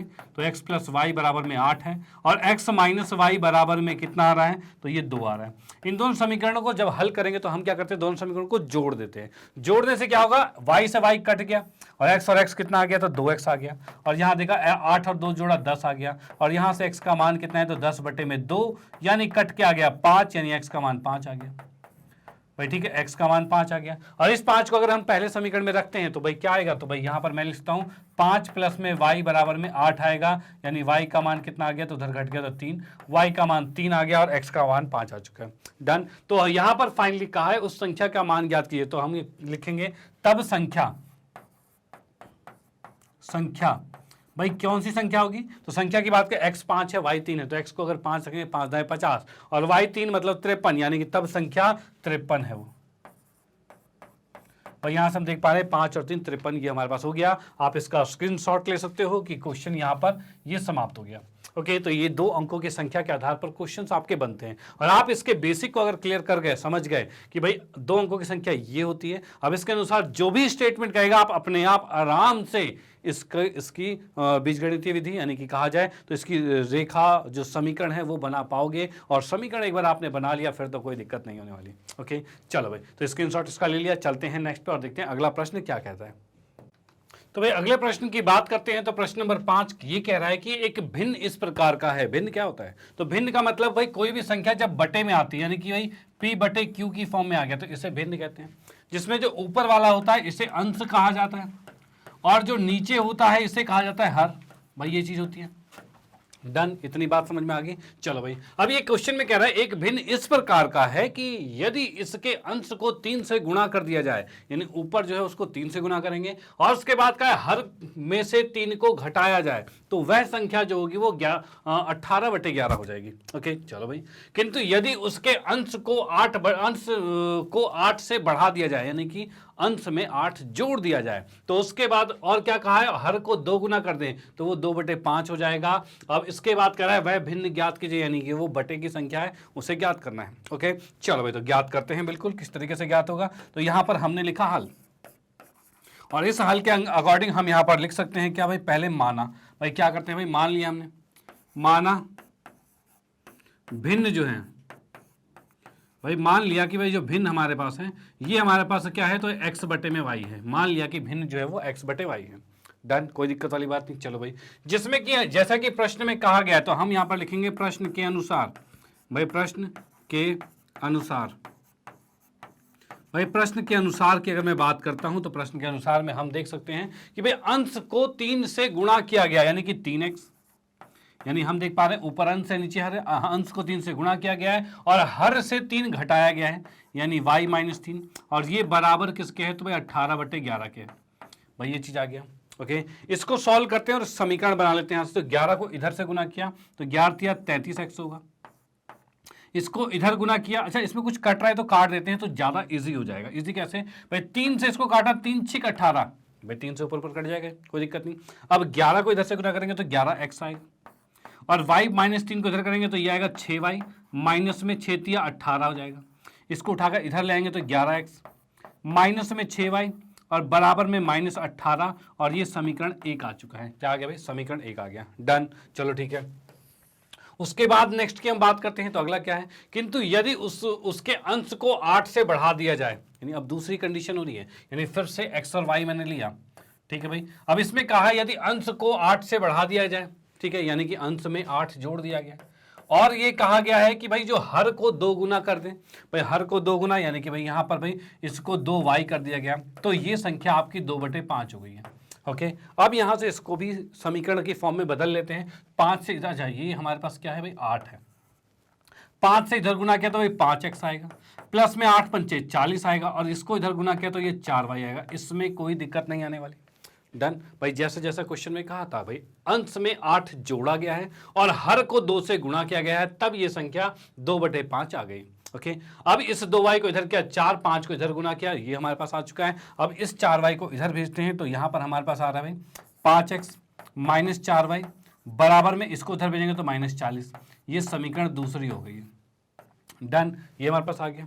अब यहां पर देखो समीकरण 2 है हमारे पास, 1 और 2, ये 2 समीकरण, इन दोनों समीकरणों से हल करेंगे। तो मैंने यहां पर लिखा समीकरण, भाई यहां पर लिखा समीकरण 1 तथा 2 से, भाई समीकरण 1 तथा 2 से, तो यहां पर भाई इस दोनों समीकरण को अगर मैं साथ में लिखता हूं तो 11x माइनस में 6y बराबर में कितना है? तो भाई -18 है। और यहां पर देखा भाई 5x माइनस 4y और बराबर में कितना है? तो भाई -40 है। भाई ये चीज आ गया, कोई दिक्कत नहीं है। अब देखो क्या करते हैं, हमें किसी इसमें से बराबर करना है। बराबर कैसे करें? तो भाई किसको गुणा करें, कैसे बराबर होगा?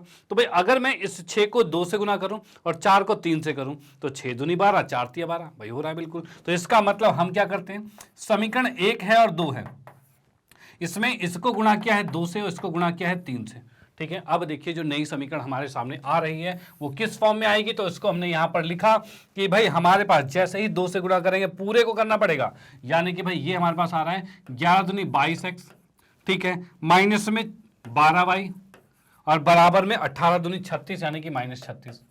भाई ये चीज आ गया। उसके बाद 3 से गुणा करेंगे तो 3 बचे 15x, तो यहां पर लिखा भाई 15x, और 3 से गुणा किया 3 चक 12 यानी कि -12y, और उसके साथ साथ भाई 3 को जब 4 से गुना करेंगे तो 3 चौक 12 यानी 120 आ गया। डन। अब इसको जब हम सॉल्व करते हैं और घटाएंगे तो ये माइनस और ये प्लस होगा और ये प्लस होगा। यहां देख पा रहे -12 + 12 कट गया और 12 में से 15 गया तो भाई ये 7x बचा।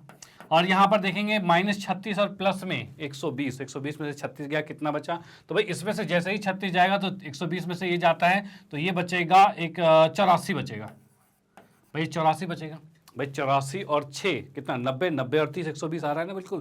तो भाई इसमें से भाई -36 + 120 करोगे 84 आएगा, प्लस का 84 क्योंकि प्लस का बड़ा था। ओके, अब यहां से x का मान निकालते हैं तो यह आएगा 84 बटे में 7, यानी इसको काट दिया तो भाई 7 एकम 7 आ रहा है, 7 दूनी 14 यानी कि x का मान 12 आ गया।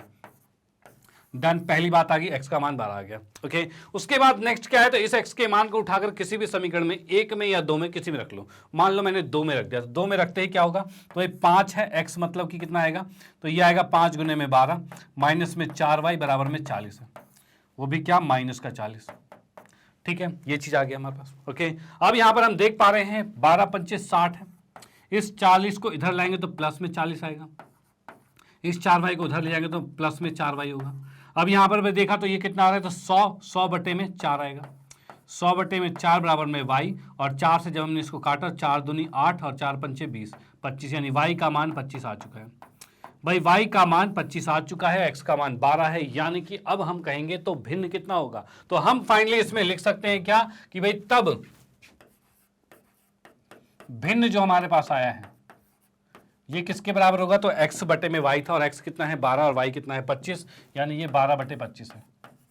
डन, तो ये इसका आंसर आ गया है, ये आंसर है। आप इसका स्क्रीनशॉट ले सकते हो और इसका भी स्क्रीनशॉट ले सकते हो कि क्वेश्चन ये बिल्कुल सॉल्व हो चुका है। और अब आपके पास भिन्न से रिलेटेड जो भी क्वेश्चन आएंगे उसको बेहतरीन तरीके से आराम से कर पाओगे, क्योंकि भिन्न आपके दिमाग में बिल्कुल आ चुका होगा कि भिन्न मतलब x बटे वाई।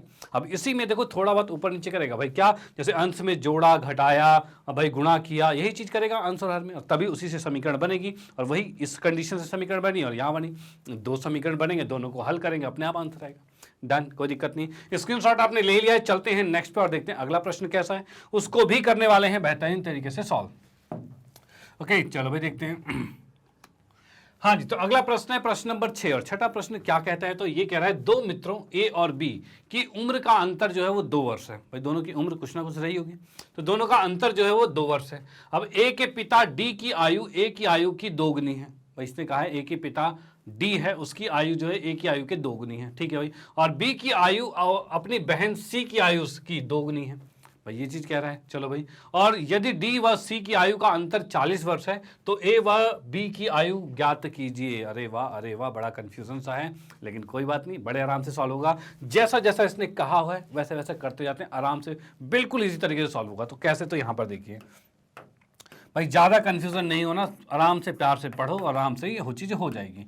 अब वो कैसे, तो यहाँ देखा गया ए और बी के उम्र का अंतर। देखो अंतर, कोई भी दो संख्याओं का अंतर कैसे निकालते हैं, 10 और 6 का अंतर क्या है, 4 है, वही कैसे पता, तो बड़े में से छोटे को घटाया, अंतर आ गया, 4 आ गया, यही होता है। तो वैसे ए और बी है, इनके बीच का अंतर, यानी कि मैंने लिखा भाई ए माइनस बी जो है ये दे रखा है 2, भाई इन दोनों का अंतर जो है 2 है, ठीक है। चलो अब कहा ए के पिता डी की आयु, ए के पिता डी की आयु ए की आयु की 2 गुनी है, यानी कि डी जो है वो अपने बेटे ए का 2 गुना है। भाई यही बात कहना चाह रहा ना, ए का पिता जो है वो ए की आयु के 2 गुने के बराबर है। भाई ये चीज़ है, तो 2 गुना हमने कर दिया। भाई बच्चे की आयु कम होगी, इसको 2 से गुना करोगे तभी पिता के बराबर होगा। ओके चलो भाई, अब उसके बाद नेक्स्ट क्या रखा है, बी की आयु अपनी बहन सी की आयु से। भाई बी की आयु उसकी बहन सी है, सी की आयु के 2 गुनी है। भाई सी की आयु के 2 गुनी है, मतलब इसके 2 गुने के बराबर है। डन, कोई दिक्कत नहीं। चलो अब इसके बाद क्या है, यदि डी व सी की आयु का अंतर 40 है, यानी अब क्वेश्चन में क्या रखा है कि डी और सी का अंतर जो है ये कितना है, तो 40 है, ठीक है भाई। डी और सी का जो अंतर है वो 40 है, ये दे रखा है। चलो ठीक है, अब इससे कहा है तो ए व बी का मान हमें ज्ञात करना है। ओके चलो, अब इसमें देखो ये समीकरण 1 है, ये समीकरण 2 है, यहां पर लिखा समीकरण 2 हो गया, ये समीकरण 3 हो गया और ये समीकरण 4 हो गया। अब देखो क्या चीज है, पहली समीकरण तो ए और बी आ गई। देखो ए और बी हमें निकालना है, तो यानी ए और बी का ही समीकरण चाहिए होगा, उसके अलावा कोई समीकरण नहीं चाहिए। चलो ठीक है, अब इसमें जैसा कि कहा हुआ है भाई क्या कि भाई ए और बी का समीकरण चाहिए, तो हम क्या करेंगे, यहां से ए का मान, दूसरे समीकरण से ए का मान और तीसरे समीकरण से बी का मान उठाकर तीसरे में रख देंगे। तो यहां पर मैं लिखूंगा समीकरण 2 तथा 3 से डी व बी का मान, डी व बी का मान जो है, डी व बी का मान जो है समीकरण 4 में रखने पर,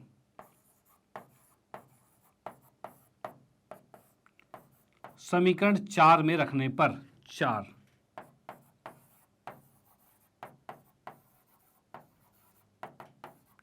भाई डी व बी का मान जो है वो समीकरण 4 में रखने पर क्या होगा, तो भाई समीकरण 4 में जैसे ही मैं रखता हूं तो डी का मान कितना है, तो भाई ये डी के मान है 2a, तो हमने यहां पर लिखा 2a, ठीक है। माइनस में सी का मान क्या है, तो सी का मान यहां से अगर मैं निकालता हूं तो ये 2 नीचे आएगा, यानी b/2 है, यानी सी का मान है b/2 और ये बराबर है 40 के, तो ये 40 लिखा।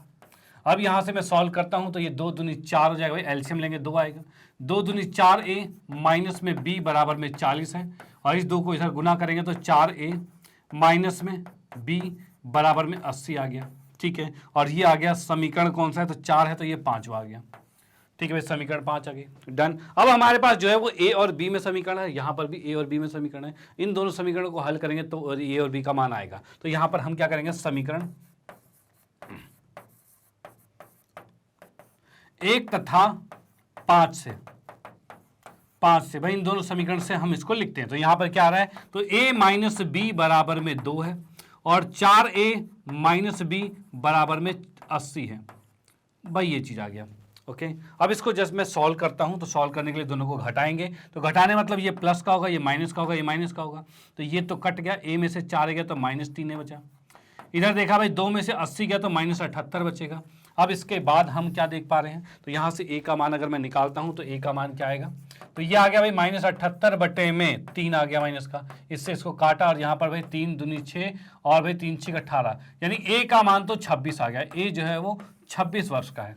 भाई ए जो है वो 26 वर्ष का है, ठीक है। अब इस ए को उठाकर हम किसी भी समीकरण में रखते हैं, किस में रखें भाई, तो ए को उठाकर अगर मैं रख देता हूं समीकरण में, कहां गया हमारे पास भाई, इस 5 में रख दें, या फिर पहले वाला सबसे सिंपल इसमें रख दें। तो भाई ए का मान जैसे समीकरण इसमें रखोगे पहले में, तो 26 माइनस बी बराबर में 2 है। इस बी को उधर भेजते हैं तो बी इधर आ गया और 2 इधर आके घट जाएगा, यानी 24 आ जाएगा। यानी बी जो है वो 24 वर्ष का है और ए जो है वो 26 वर्ष का है। ये हमारा दोनों आंसर आ चुका है। यही चीज हमें ज्ञात करना था और वो निकल चुका है।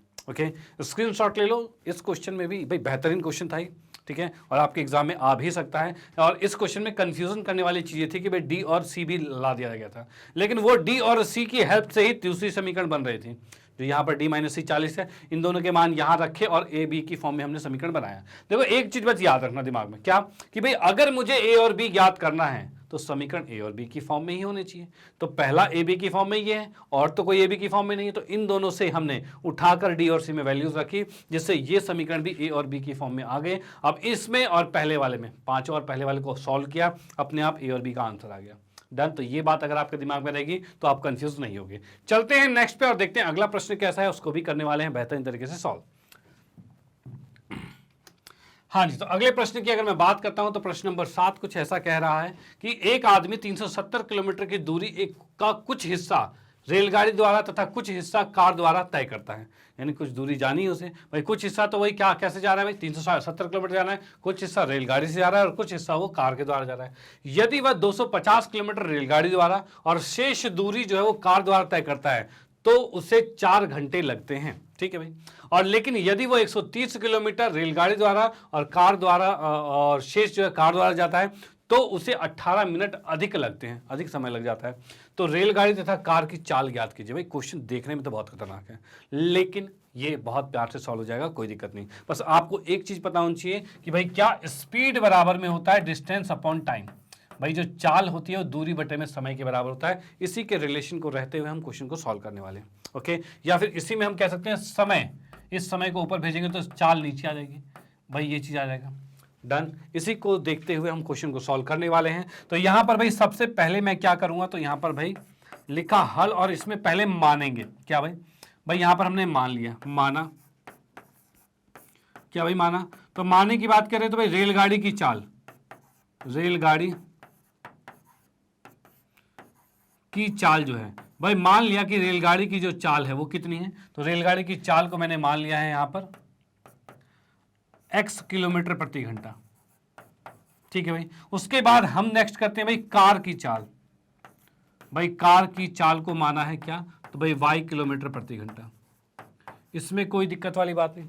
ओके चलो भाई, अब इसके बाद क्या है, प्रश्न के अनुसार जो है, प्रश्न के अनुसार, प्रश्न के अनुसार भाई प्रश्न के अनुसार हम ये कह सकते हैं कि क्वेश्चन में कहा है कि 250 किलोमीटर जो है वो रेलगाड़ी द्वारा तय किया गया है। यानी हम देख पा रहे हैं रेलगाड़ी द्वारा कितना 250 किलोमीटर तय किया गया है। तो यहां पर भाई हम क्या कहेंगे भाई, 250 किलोमीटर जब रेलगाड़ी द्वारा तय किया तो 250 किलोमीटर होगा और बटे में क्या होगी, तो उसकी चाल होगी, ठीक है। उसकी चाल कितनी है, तो भाई x है। यानी अब हम कह सकते हैं क्या भाई, रेलगाड़ी द्वारा यानी TR, रेलगाड़ी में कुछ समय लगा होगा, उसके बाद कार में कुछ समय लगा होगा, ठीक है, और इसके बाद भाई रेलगाड़ी में समय लगा और उसके बाद हमने देखा कार में कुछ समय लगा, और इन दोनों का समय टोटल मिलकर 4 घंटे हो गया, 4 घंटे हो गया, ठीक है, 4 घंटे ये हमने लिख दिया, कोई दिक्कत नहीं। भाई रेलगाड़ी में कुछ समय लगा है, कुछ समय कार में लगा है, टोटल 4 घंटे आ गए। ओके, और उसके बाद क्या चीज है भाई, इसी को अगर मैं इस फॉर्मूले के अकॉर्डिंग देखूं तो समय का फॉर्मूला होता है दूरी बटे में चाल, और दूरी कितनी है, तो रेलगाड़ी द्वारा वो 250 किलोमीटर चला था, यानी 250 किलोमीटर रेलगाड़ी द्वारा, मतलब उसकी चाल थी x, ठीक है, रेलगाड़ी चाल x है। प्लस में कार की बात करें तो भाई शेष, भाई टोटल 370 था, 250 रेलगाड़ी से चल चुका, बचा कितना 120, तो 120 जो है वो कार द्वारा चलेगा, तो 120 किलोमीटर कार यानी y की चाल से चल रहा है और इसे 4 घंटे का समय लगा है। ओके, अच्छा इसमें देख रहे हैं 4 घंटे, इसको मिनट में कन्वर्ट करेंगे तो कितना होगा, तो 6 चक 24 यानी 240 मिनट हो जाएगा, ठीक है, 240 मिनट के तौर पर चल रहा है। डन। अब इसके बाद ये तो एक समीकरण होगी, यानी ये पहली समीकरण होगी। उसके बाद सेकंड समीकरण, दूसरे समीकरण की बात करें, जैसे कि कहा है इसने 130 किलोमीटर रेलगाड़ी द्वारा हुआ, तो यहां पर हम कहेंगे भाई 130 किलोमीटर रेलगाड़ी यानी x, और साथ में प्लस में 130 घटाएंगे, इसमें से तो कितना बचा, 240 बचा, तो भाई 240 किलोमीटर जो है वो चल रहे हैं कार द्वारा और ये मिलकर हमें कितना लगा है, तो 18 मिनट अधिक समय लगा है। तो पहले कितना लगा था 240 मिनट, अब की लगाए कितना था 258 मिनट हो जाएगा। ठीक है भाई, इतने मिनट हो जाएगा। तो यहां पर हम क्या करते हैं, तो इसको ले लिया हमने समीकरण 1 और इसको ले लिया समीकरण 2। ठीक है, और यहां पर मिनट को रहने देते हैं कि मिनट को नहीं लिखा समीकरण के अंदर। ओके, अब यहां पर हम क्या करेंगे, इसमें देखेंगे क्या ये दो चर में रैखिक समीकरण है। तो भाई फिलहाल तो नहीं लग रहा, क्योंकि एक्स और वाई बटे में आ गया है, और जब बटे में आ जाएगा तो ये दो चरों में रैखिक समीकरण नहीं होता, तो इसे उसमें कन्वर्ट करना पड़ेगा। और वो कैसे होगा, तो भाई यहां पर हम क्या करेंगे, मान लेंगे, माना 1/x को हमने u मान लिया, ठीक है, और 1/y को हमने v मान लिया, ये चीज मान लिया। अब इस तरह से मानेंगे तब यहां पर क्या आएगा, तो 250 u आएगा। तो हम यहां लिखेंगे तब 250 u प्लस में 120 क्या है v, तो ये लिखा 120 v बराबर में कितना है 240 आ गया। ठीक है, अब उसके बाद और चीजें क्या है, तो और मैं देख पा रहा हूं यहां पर 130 है, तो ये लिखा 130 u है प्लस में 240 v है, और बराबर में कितना आ रहा है, तो भाई 258 आ रहा है। ठीक है, ये दो समीकरण आ गई है। ठीक है, अब यहां पर हम क्या करेंगे, इन दोनों को हल करेंगे। हल कैसे करेंगे, तो यहां पर भाई ये समीकरण हमारे पास आ गई है तीसरी, और ये है चौथी। और इसके अंदर भाई पहले तो हमें किसी एक चर को बराबर करना पड़ेगा विलोपन विधि में। तो यहां पर क्या है 120 और 240, क्या मैं इसको 2 से गुना करके ला सकता हूं, तो भाई हाँ, तो यानी इस समीकरण को हम 2 से गुना करेंगे, इसको गुना करने की जरूरत नहीं है, मतलब 1 से गुना करेंगे। तो यहां से हम क्या लिखेंगे, तो यहां से इसके बाद मैं लिखूंगा क्या, समीकरण भाई 3 में 2 से गुना करने पर, 2 से गुणा करने पर भाई समीकरण 3 में 2 से गुणा करने पर, तथा भाई 2 से गुणा किया है बस, समीकरण 4 में कोई गुणा नहीं किया है। ठीक है, 1 से गुणा मतलब कोई गुणा नहीं किया, तो समीकरण 3 में 2 से गुणा करने पर, तो अब हमारे पास क्या आ गया है, तो अब हम यहां पर लिख सकते हैं 2 से गुणा करते ही, 2 से करते ही ये आ जाएगा 500 u, तो ये बन जाएगा तब ये आ गया 500 u प्लस में 240 v बराबर में 24 दूनी 48 जाएगा, 240 है ना, तो इसका दुगुना 480 हो जाएगा। ठीक है, और दूसरा वाला क्या है यहां पर, तो यहां पर हम देख सकते हैं 130 u प्लस में 240 v, 130 u प्लस में 240 v और बराबर में 258 है। ठीक है, इसको जब हम हल करते हैं तो ये तो कट गया भाई, माइनस से कट गया, ये भी माइनस होगा, ये भी माइनस होगा 500 में से 130 गया, कितना बचा, तो ये बचेगा 370 भाई, इसमें से जाएगा बचा 370, और इधर की बात करें 480 में से 258 जाएगा, तो कितना बचेगा, तो 480 में से 258, तो यानी कि मैं यहां पर देख पा रहा हूं भाई 80 में से 10 में से 8 गया 2 बचा, और भाई ये कितना है, तो 7 में से 5 गया 2 बचा, और ये बच गया 2, यानी 222 बच रहा है। तो यहां पर मैं देख पा रहा हूं 222 बच गया भाई, ये 222 बच गया, कोई दिक्कत नहीं। अब यहां से अगर मैं u के मान की बात करूं तो ये आ रहा है 222 बटे में 370, और इसको अगर हम काटते हैं तो कटेगा कैसे, तो 2 से अगर मैं काटता हूं तो ये आ गया भाई 111, और इसको काटा तो ये आ जाएगा भाई कितना 18 दूनी 36 185, यानी कि ये आ गया है 111 बटे में 185 आ गया। डन, ये u का मान है। इस u के मान को उठाकर किसी भी एक समीकरण में रख देते हैं, पहले में या दूसरे में किसी में रख देते हैं, तो u के मान को उठाकर पहले समीकरण में रखते हैं। तो u के मान को जब पहले समीकरण में रखेंगे तो 130 गुने में u मतलब 111 बटे में 185 प्लस में 240 भी बराबर में 258 भाई आ गया। ओके, अब इसको अगर मैं काटता हूं तो किस अनुसार कटेगा, तो 5 से काटते हैं, तो 5 दूनी 10 5 6 30, 5 से काटा 5 3 15 5 7 35 भाई, ये चीज आ गया। डन, चलो ठीक है। अब उसके बाद क्या है, तो इस पूरे को उठाकर दूसरी साइड लेके जाएंगे, यानी कि 240 v बराबर आएगा 258, माइनस में इसको उधर लेके जाएंगे तो 26 गुने में 111 बटे में 37। चलो भाई ये चीज आ गया। अब यहां पर कुछ कट रहा है, तो भाई हाँ भाई 37 तिया भाई, ये 3 पर बिल्कुल कट रहा है, 3 पर ये कट जाएगा 211 भाई, 3 तिया 9 7 तिया 21 पर बिल्कुल कट रहा है। चलो ठीक है, अब 26 को 3 से गुना किया तो कितना आएगा, तो 258 माइनस में भाई 6 तिया 18 का 8 हासिल 1 3 दूनी 6 और 1 7 78 आ गया। अब भाई ये आ रहा है 240 v के बराबर, यानी कि अब मैं यहाँ पर देख पा रहा हूँ भाई, क्या देख पा रहा हूँ, तो यहाँ पे हम बात करें तो भाई इसमें हम देख पा रहे हैं v का मान कितना आ गया, तो ये आ गया है v का मान हमारे पास आ गया है, इसको जैसे ही हमने माइनस किया, माइनस करते ही ये कितना आ रहा है 180 आ रहा है, यानी कि 180 बटे में 240 आ गया। डन, 180 बटे में 240 आ गया। इसको भी काटते हैं तो काटने के लिए क्या है, 0 से 0 कट गया और हमारे पास क्या कट रहा है, तो भाई 3 तिया 9, 3 अट्ठे 3 6 18, 3 अट्ठे 24 और हम देख पाते हैं भाई 6 से कट जाएगा, तो 6 से ही कट जाएगा, बिल्कुल बिल्कुल। यहां से हम देख पा रहे हैं भाई 6 तिया 18 और 6 चौक 24, यानी v का मान कितना आ रहा है, 3 बटे में 4 आ गया। ठीक है भाई, v का मान 3 बटे में 4 ये आ चुका है। ओके डन, चलो भाई ठीक है। और कुछ कट रहा है भाई यहाँ पर, तो और की हम यहाँ पर बात करते हैं तो यहाँ पर भाई मैं कह सकता हूँ 37 5 6। अच्छा एक और चीज यहाँ पर भी हम डायरेक्ट हम काट सकते हैं, कैसे, तो भाई यहाँ से हम काट सकते हैं भाई कितने पर, तो 37 पंचे, भाई 37 पंचे था और 37 को हम 11 मतलब 3 बटे 5 लिख सकते थे, कोई दिक्कत नहीं, इससे भी और इजी सॉल्व जाता है। जैसे हमने यहाँ पर काटा, आप यहाँ पे भी काट सकते थे। तो ये फिलहाल 3 बटे 5 है, यानी अब हम देख पा रहे हैं v का मान 3 बटे 4 है और u का मान 3 बटे 5 है, भाई ये आ चुका है। और v और u को हमने क्या माना हुआ था, तो यहाँ पर u और v को हमने ये माना हुआ था, यानी कि मैं यहाँ पर लिख सकता हूँ तब u बराबर क्या है, तो 1 बटे में x है और ये हमारे पास आ गया है 3 बटे में 5। ठीक है, और v के बराबर क्या है, तो 1 बटे में y है और ये हमारे पास है 3 बटे 4। ठीक है, इसको उल्टा पलटेंगे तो x का मान कितना हो जाएगा, तो भाई 5 बटे में 3 आ जाएगा और इसको उल्टा पलटेंगे तो भाई y बराबर 4 बटे में 3 आ जाएगा। और ये x और y था क्या, x और y था क्या, तो x और y को हमने चाल माना था, रेलगाड़ी तथा कार की चाल हमें ज्ञात करनी है। तो यहाँ पर चाल कैसी आई है, तो इतना, ये क्या है, तो इतने में बात करें तो इतने मिनट पर किलोमीटर या फिर किलोमीटर पर मिनट कहेंगे, इतने किलोमीटर पर मिनट आया है। ठीक है, और इतने किलोमीटर पर मिनट आया है। अब इसका आंसर हम क्या करते हैं, किलोमीटर प्रति घंटे में निकाल लेते हैं। उसके लिए क्या होगा, तो हम यहां पर लिखेंगे भाई क्या, जैसे कि x को हमने माना है रेलगाड़ी की चाल, तो यहां पर लिखेंगे रेलगाड़ी की चाल, रेलगाड़ी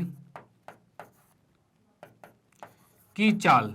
पर रेलगाड़ी के चाल की बात हम करते हैं तो ये कितना है, 5 बटे 3 और इसके बाद इसने कहा है किलोमीटर प्रति घंटा, मिनट है तो घंटे में चेंज करना है तो 60 से गुना करना पड़ेगा।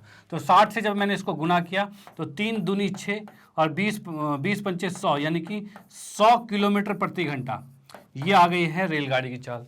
डन, उसके बाद क्या है भाई, तो भाई कार की चाल की बात करें तो कार की चाल, इसकी अगर बात करूं मैं तो ये हमारे पास है 4 बटे में 3, इतने किलोमीटर प्रति मिनट है तो इसको भी 60 से गुना किया तो 3 दूनी 6, 20 आ गया, चौक 80, यानी ये 80 किलोमीटर प्रति घंटा आ गया। डन, तो ये आपकी कार की चाल भी आ गई और रेलगाड़ी की चाल भी आ गई। तो यहाँ पर हमने देखा इसको मिनट में कन्वर्ट किया और फिर जाकर हमने इसे किलोमीटर प्रति घंटे में भी वापस कन्वर्ट कर दिया और ये बिल्कुल एग्जैक्ट आंसर आ चुका है। ओके, स्क्रीनशॉट आप इसका ले लो और इसका भी स्क्रीनशॉट ले लो। क्वेश्चन यहाँ पर समाप्त होता है। ये भी एक बेहतरीन क्वेश्चन है जो कि आपके बड़े क्वेश्चन में आते हैं और बड़े क्वेश्चन में आते हैं और फिर जब आता है तो भाई दिमाग हिल जाता है। लेकिन इसलिए कह रहा हूँ कि इसकी प्रैक्टिस जरूर कर लेना। ये क्वेश्चन अभी समझ में तो आ ही गया होगा, लेकिन एक बार जब खुद से करोगे तब जाके ये दिमाग में रह पाएगा, नहीं तो बाहर निकल जाएगा। पहले बता रहा हूँ, खुद से जरूर करना है भाई। गणित विषय है तो प्रैक्टिस करना तो अनिवार्य है, वो करना ही पड़ेगा। ओके चलो भाई ठीक है, तो इसका स्क्रीनशॉट ले लिया, हम इसे इरेज करते हैं और आते हैं नेक्स्ट क्वेश्चन पे। ओके, तो नेक्स्ट क्वेश्चन प्रश्न नंबर 8 है और इसकी हम बात करते हैं भाई ये क्या कहता है। तो भाई ये कुछ कह रहा है कि एक नाव धारा प्रवाह की दिशा में, भाई धारा प्रवाह मतलब क्या है, तो नदी के अंदर जो पानी का फ्लो होता है, धारा होती है, उसकी बात कर रहे हैं। तो धारा प्रवाह होगा, यानी मैं आपको बताऊं कि मान लो कि यहां पर ये एक नदी है, ठीक है, और इसके अंदर ये पानी बहता हो जा रहा है, ठीक है, और इसमें कहा जाए भाई धारा का प्रवाह इस तरफ है, मान लो भाई धारा की दिशा इस तरफ है, ठीक है। अब क्वेश्चन में कुछ ऐसा कह रहा है, नाव धारा के प्रवाह की दिशा में 36 किलोमीटर, यानी कि ये कह रहा है धारा प्रवाह की दिशा में, यानी धारा प्रवाह अगर इस दिशा में है तो आपकी जो नाव है वो भी आपकी इसी दिशा में चल रही है, दोनों एक ही डायरेक्शन में जा रहे हैं, ठीक है भाई। तो नाव जो है धारा प्रवाह की दिशा में 36 किलोमीटर और धारा प्रवाह के दिशा के विपरीत, भाई दिशा इसकी इधर है, एक नाव आपकी दूसरे की ये जा रही है और ये इस डायरेक्शन में जा रही है, इधर से इधर जा रहा है, ये नाव इधर जा रहा है। ओके, तो वो जो उधर से धारा के विरुद्ध जा रहा है वो 32 किलोमीटर तय करता है और इतना जाने पर, यानी कि बात ये हो रही है एक ही नाव है, ये यहाँ से यहाँ गया और वहां से वो वापस आया है, ठीक है, और कितना, तो 36 किलोमीटर धारा प्रवाह की दिशा में और 32 किलोमीटर विपरीत में गया है और इतना जाने में उसे कुल 7 घंटे समय लगे हैं। डन, चलो ठीक है। उसके बाद ये कहता है यदि यही नाव यदि 48 किलोमीटर धारा प्रवाह की दिशा में और 40 किलोमीटर धारा प्रवाह के विपरीत दिशा में चले तो उसे 9 घंटे लग जाएंगे।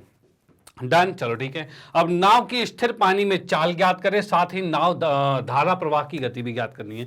यानी यहां पर क्या है भाई, धारा भी चल रही है, भाई धारा इस तरफ चल रहा है और भाई नाव भी की भी डायरेक्शन है, ओके अगर मैं मानूं कि भाई धारा की चाल जो है वो x किलोमीटर है और नाव की चाल y है, अगर दोनों एक ही दिशा में जाते हैं, दोनों एक ही दिशा में जाते हैं, तो उस कंडीशन में क्या होगा, तो नाव और धारा की चाल जुड़ जाएगी। क्यों? क्योंकि नाव इधर चल रहा है, पानी भी इधर चल रहा है, तो पानी नाव को धक्का देगा और वो और तेजी से चलने लग जाएगा, और तेजी से लगेगा तो मतलब स्पीड उसकी, चाल उसकी बढ़ जाएगी। डन। तो यानी कि धारा प्रवाह की दिशा की बात करें तो y में x जुड़ जाएगा, लेकिन धारा प्रवाह के विरुद्ध चले, यानी कि नाव ऐसे जा रही है, पानी का बहाव इधर है, तो वो नाव को रोकेगा, नाव की चाल को कम करेगा। तो कम करेगा, कितना कम करेगा? जितना धारा की चाल होगी, यानी नाव की चाल ये है, उसमें से x कम करेगा, क्योंकि इतनी ही धारा की चाल थी। यही है, इसी बात को सही तरीके से हम लिखते हैं, उसके बाद यहां पर समीकरण बनेगा और उस समीकरण से हल करेंगे। ओके, अब जब भी स्पीड, चाल वाली और समय वाली बात आ जाए तो उस कंडीशन पे आप ये फॉर्मूला बिल्कुल याद रखना कि समय बराबर क्या होता है, तो दूरी बटे में चाल होती है, भाई डिस्टेंस बटे स्पीड होता है टाइम, यही होता है। तो इस चीज को भी माइंड में रखना है, तभी क्वेश्चन सॉल्व होगा। तो भाई इस क्वेश्चन में देखते हैं किस तरीके से ये सिचुएशन लगने वाली है। इसमें सबसे पहले हम मानेंगे क्या, तो भाई यहां पर मैंने लिखा माना धारा की चाल जो है, धारा की चाल, भाई धारा की चाल को हमने मान लिया है कितना, तो धारा की चाल को मान लिया x किलोमीटर प्रति घंटा। भाई ये हमने मान लिया है धारा की चाल को। डन, कोई दिक्कत नहीं। चलो भाई, और उसके बाद क्या है, तो इसके बाद है भाई नाव की चाल। नाव की चाल किसमें भाई? स्थिर जल में, स्थिर जल में। भाई नाव की चाल स्थिर जल में की बात करें तो भाई कितनी होगी, तो स्थिर जल यानी पानी जब रुका हूं तब नाव की चाल कितनी होगी, तो तब की बात करें तो भाई y किलोमीटर प्रति घंटा है। चलो भाई ये हमने देख ली दो बात। ओके, अब इसके बाद प्रश्न के अनुसार, भाई प्रश्न के अनुसार की बात करें तो यहां पर लिखा भाई प्रश्न के अनुसार। भाई प्रश्न के अनुसार की अगर हम बात करते हैं तो यहां पर क्या आएगा, तो यहां पर प्रश्न के अनुसार ये आएगा भाई, और समय पहले वाले में लग रहा है, ठीक है, और समय दूसरे वाले में लग रहा है, और दोनों मिलकर 6 घंटे लग रहे हैं। यही कहा गया 6 घंटे, 7 घंटे, भाई 7 घंटे लग रहे हैं। यानी कि हुआ क्या है भाई, धारा की दिशा में चला 36 किलोमीटर और धारा के विरुद्ध चला 32 किलोमीटर, और दोनों ट्रैवल करने में कुछ तो समय लगा होगा, और ये टोटल समय जो लगा है 7 घंटे लगे हैं। तो अगर मान लो कि धारा प्रवाह की दिशा में आपका T1 है और विरुद्ध T2 है, तो उस कंडीशन में इन दोनों का योग 7 घंटे होंगे। तो इसको अगर हम लिखना चाहें तो समय होता है दूरी बटे में चाल, और दूरी कितनी है 36 बटे में भाई चाल कितना है, तो चाल की बात हम करते हैं तो पहला क्या है, प्रवाह, धारा प्रवाह की दिशा में, ठीक है, धारा प्रवाह की दिशा में की बात करते हैं। तो दिशा में अगर कहा जाए तो यहां पर भाई आ जाएगा x प्लस में y, या y प्लस में x लिखते हैं। जैसा कि मैंने बताया कि धारा प्रवाह की दिशा में अगर जाएगा तो चाल जुड़ जाएगी, क्या, नाव की चाल में धारा की चाल जुड़ जाएगी, और वही चीज हमने लिखा। ओके, और उसके बाद नेक्स्ट की बात करते हैं कि 32 किलोमीटर जा रहा है धारा प्रवाह के विपरीत दिशा में, यानी पहले नाव की चाल ये थी, उसमें से x घट जाएगा और ये है 7 के बराबर। डन, कोई दिक्कत नहीं है। चलो ठीक है, ये समीकरण 1 आ गया। उसके बाद नेक्स्ट की बात करते हैं। अगली बात ये है कि भाई 48 किलोमीटर और 40 किलोमीटर की बात हो रही है, तो यहां पर अब नेक्स्ट क्या है, तो यहां पर क्या है, तो यहां पर हम लिख सकते हैं T1 प्लस T2। अब सेकंड कंडीशन में ये जा रहा है 9 घंटे, और इसके अंदर क्या है, तो इसकी बात करें तो 48 घंटे है, तो यहां पर लिखा 48 बटे में क्या होगा, y प्लस में x, और उसके बाद प्लस में क्या है भाई, तो 40 किलोमीटर धारा के विरुद्ध जा रहा है, तो यहां पर लिखा है 40 बटे में y माइनस x, और ये मिलके आ रहा है 9 घंटे, और ये आगे दूसरी समीकरण। डन, ये दूसरी समीकरण आ गई है। ओके, अब इन दोनों समीकरणों को हल करना होगा। तो दोनों समीकरण कैसे दिख रहे हैं, क्या ये आपके रैखिक समीकरण के युग्म हैं, तो भाई नहीं, क्योंकि ये एक्स वाई नीचे बटे में आ गए हैं, तो रैखिक तो नहीं हो पा रहे। तो क्या करें, तो इसको रैखिक में कन्वर्ट करेंगे, और कन्वर्ट कैसे होगा, तो हम यहां पर देख पा रहे हैं दोनों कंडीशन में y plus x y minus x, y plus x y minus x, यानी कि हम इसमें कुछ मान सकते हैं। और मानेंगे क्या, तो मानने की अगर मैं इसमें बात करूं तो यहां पर भाई मैं लिख सकता हूं, हाँ जी, तो यहां पर हम क्या लिख सकते हैं, तो 1 बटे में y प्लस एक्स और 1 बटे में y माइनस एक्स, यानी कि यहां पर लिखा माना, भाई यहां पर लिख दिया माना 1 बटे में y प्लस एक्स को u मान लिया, और भाई 1 बटे में y माइनस एक्स को ये v मान लिया। भाई ये दो चीज होगी, 1 बटे में y प्लस एक्स को u और 1 बटे में y माइनस एक्स को v। डन, कोई दिक्कत नहीं। चलो भाई ठीक है, अब इसमें u और v को लेते हुए इसकी समीकरण बनाएंगे, यानी 36u और 32v। यहां पर लिखूंगा क्या भाई, तब 36u प्लस में 32v और इसके बराबर है 7 घंटे। और साथ ही साथ दूसरे की बात करें तो 48u, भाई 48u प्लस में 40v और बराबर में कितना है, तो भाई 9 घंटे। ये चीज आ गया। डन, कोई दिक्कत नहीं। अब इन दोनों समीकरणों को हल करना है और u और v निकालना है, और उसके बाद y और x निकलेगा। तो कैसे निकाले, तो इसमें हमें क्या करें भाई, हम क्या करें तो भाई इसमें हम ये कर सकते हैं कि 4 3 7 72 है, 4 3 7 और ये ज्यादा आ रहा है, चलो कोई नहीं। तो हम क्या करते हैं, इसमें किसी एक को बराबर करने की कोशिश करते हैं। कोई सा एक अगर बराबर हो गया तो उसके बाद हम उसको काट सकते हैं, यानी विलोपन विधि यूज कर लेते हैं। तो भाई कैसे होगा, तो 40 और 32 की बात करें तो भाई किस तरीके से हो सकता है, तो भाई मैं यहां पर क्या कर सकता हूं भाई, इन दोनों का एलसीएम 40 और 32 का एलसीएम कितना आएगा, तो ये 160 आ सकता है। ठीक है, यानी कि जस्ट मैं इतना कर सकता हूं कि अगर इस समीकरण को गुना कर लूं, ये हमारा समीकरण 3 आ गया और ये 4 आ गया।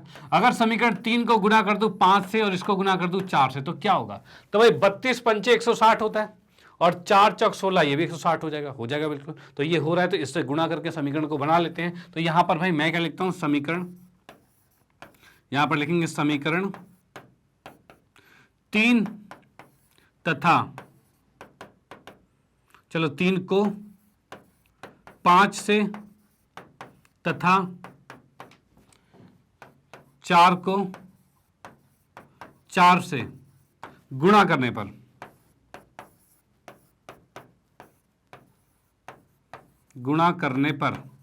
तो इसको गुणा करने पर क्या होगा, तो गुणा करने की बात की जाए तो अगर मैं 5 से इसको गुणा करता हूं तो 5 से गुणा करते ये हो जाएगा 180u प्लस में इसको 5 से गुणा करते हो जाएगा 160v बराबर में 7 पंचे 35 आ गया। इधर की बात करें तो 4 से गुणा करेंगे, 8 चौक 32 का 2 हासिल 3, 4 चौक 16, 17 18 19, 192 आ जाएगा। ठीक है भाई, ये चीज आ गया, कोई दिक्कत नहीं। ओके, चलो भाई ठीक है। उसके बाद क्या चीज होता है, तो उसके बाद भाई प्लस में, ये तो u आ गया, प्लस में की बात करें 4 चौक 16 यानी 160v हो गया और ये बराबर में 9 चौक 36 हो चुका है। अब इसको जब हम घटाते हैं तो घटाने की बात करें, ये माइनस ये माइनस ये माइनस, तो भाई 160 में से 160 गया, कट गया, 180 में से 92 गया, तो ये 12 बचेगा यू। ठीक है, इधर की बात की 35 में 36 गया तो -1, दोनों माइनस के बचे हैं, माइनस से माइनस कैंसिल हो गया और u का मान जो आ गया वो 1/12 आ गया। भाई u का मान 1/12 आ चुका है। इस u को उठाकर हम समीकरण 1 में, 3 में या 4 में किसी में रख देते हैं। तो भाई मैंने यहां पर लिखा u का मान समीकरण, u के मान को समीकरण किस में रखा, 3 में रखने पर, 3 में रखने पर भाई u के मान को समीकरण 3 में रखें, u का मान 1/12 है, इसको यहां पर रखेंगे तो 36 गुने में 1/12 प्लस में 32v बराबर में 7, भाई ये चीज आ गया।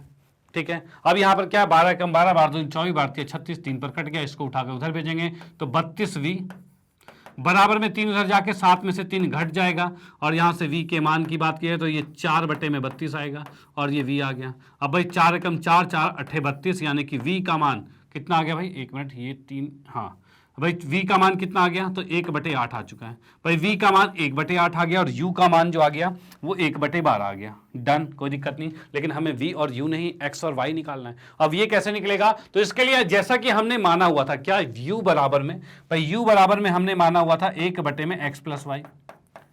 ठीक है, और इसके बराबर में कितना आया, तो 1/12 आया। सेम v बराबर में क्या माना हुआ था, तो भाई 1/y + y - x, और ये कितना है भाई, तो ये हमें दे रखा है भाई और 1/8 आया हुआ है। भाई ये 1/8 आ रखा है, कोई दिक्कत नहीं।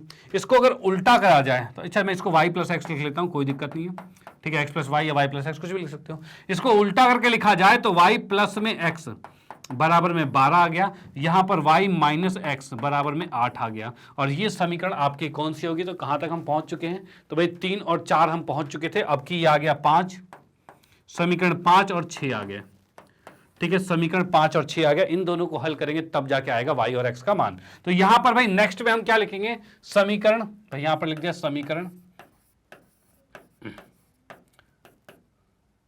समीकरण 5 और 6 में, 5 तथा 6 से,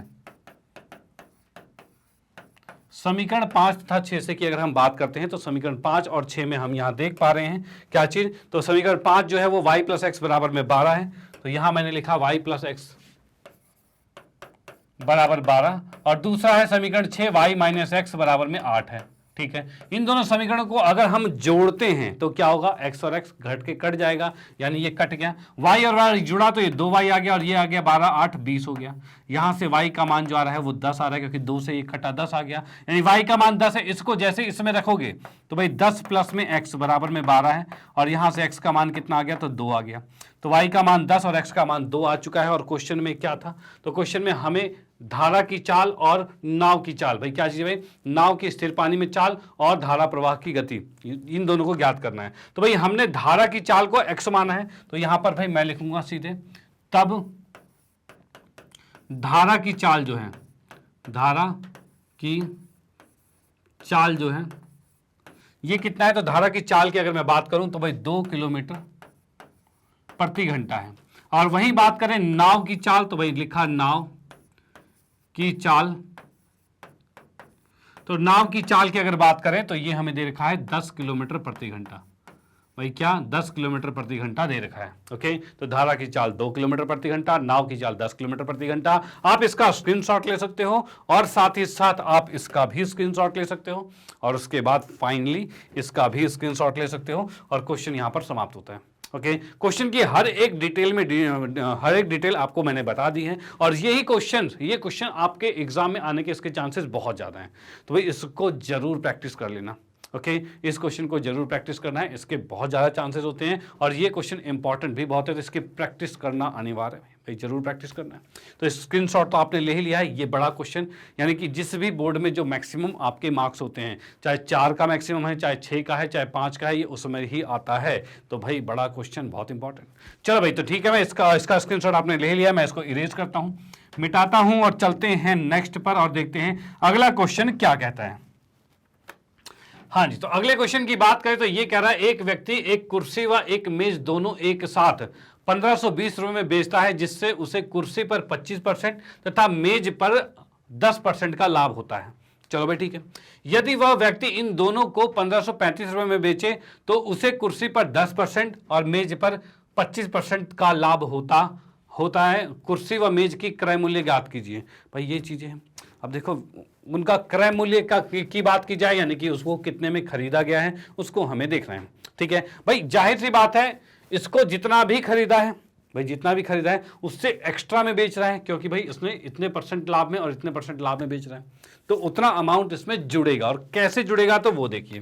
तो यहां पर सबसे पहले हम इसमें आते हैं हल में, और हल की बात करते हैं। तो यहां पर सबसे पहले मैंने इसमें मान लिया,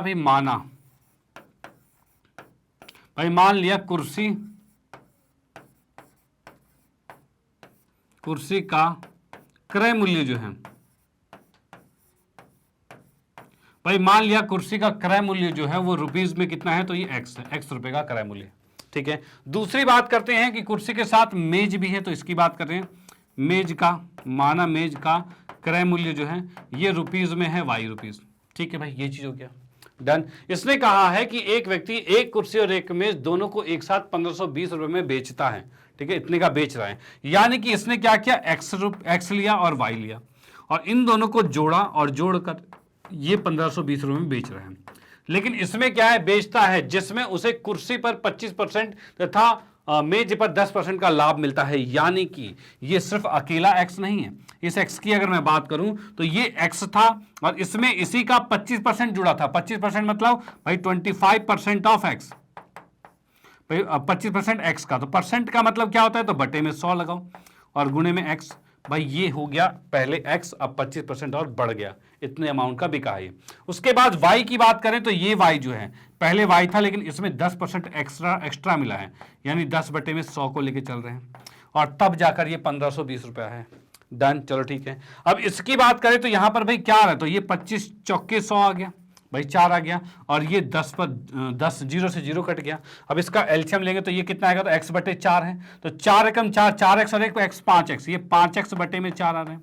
इधर की बात करें तो ये कितना आएगा, 10 और 11, 11y बटे में 10 आ रहा है। और बटे बराबर में 1520 है।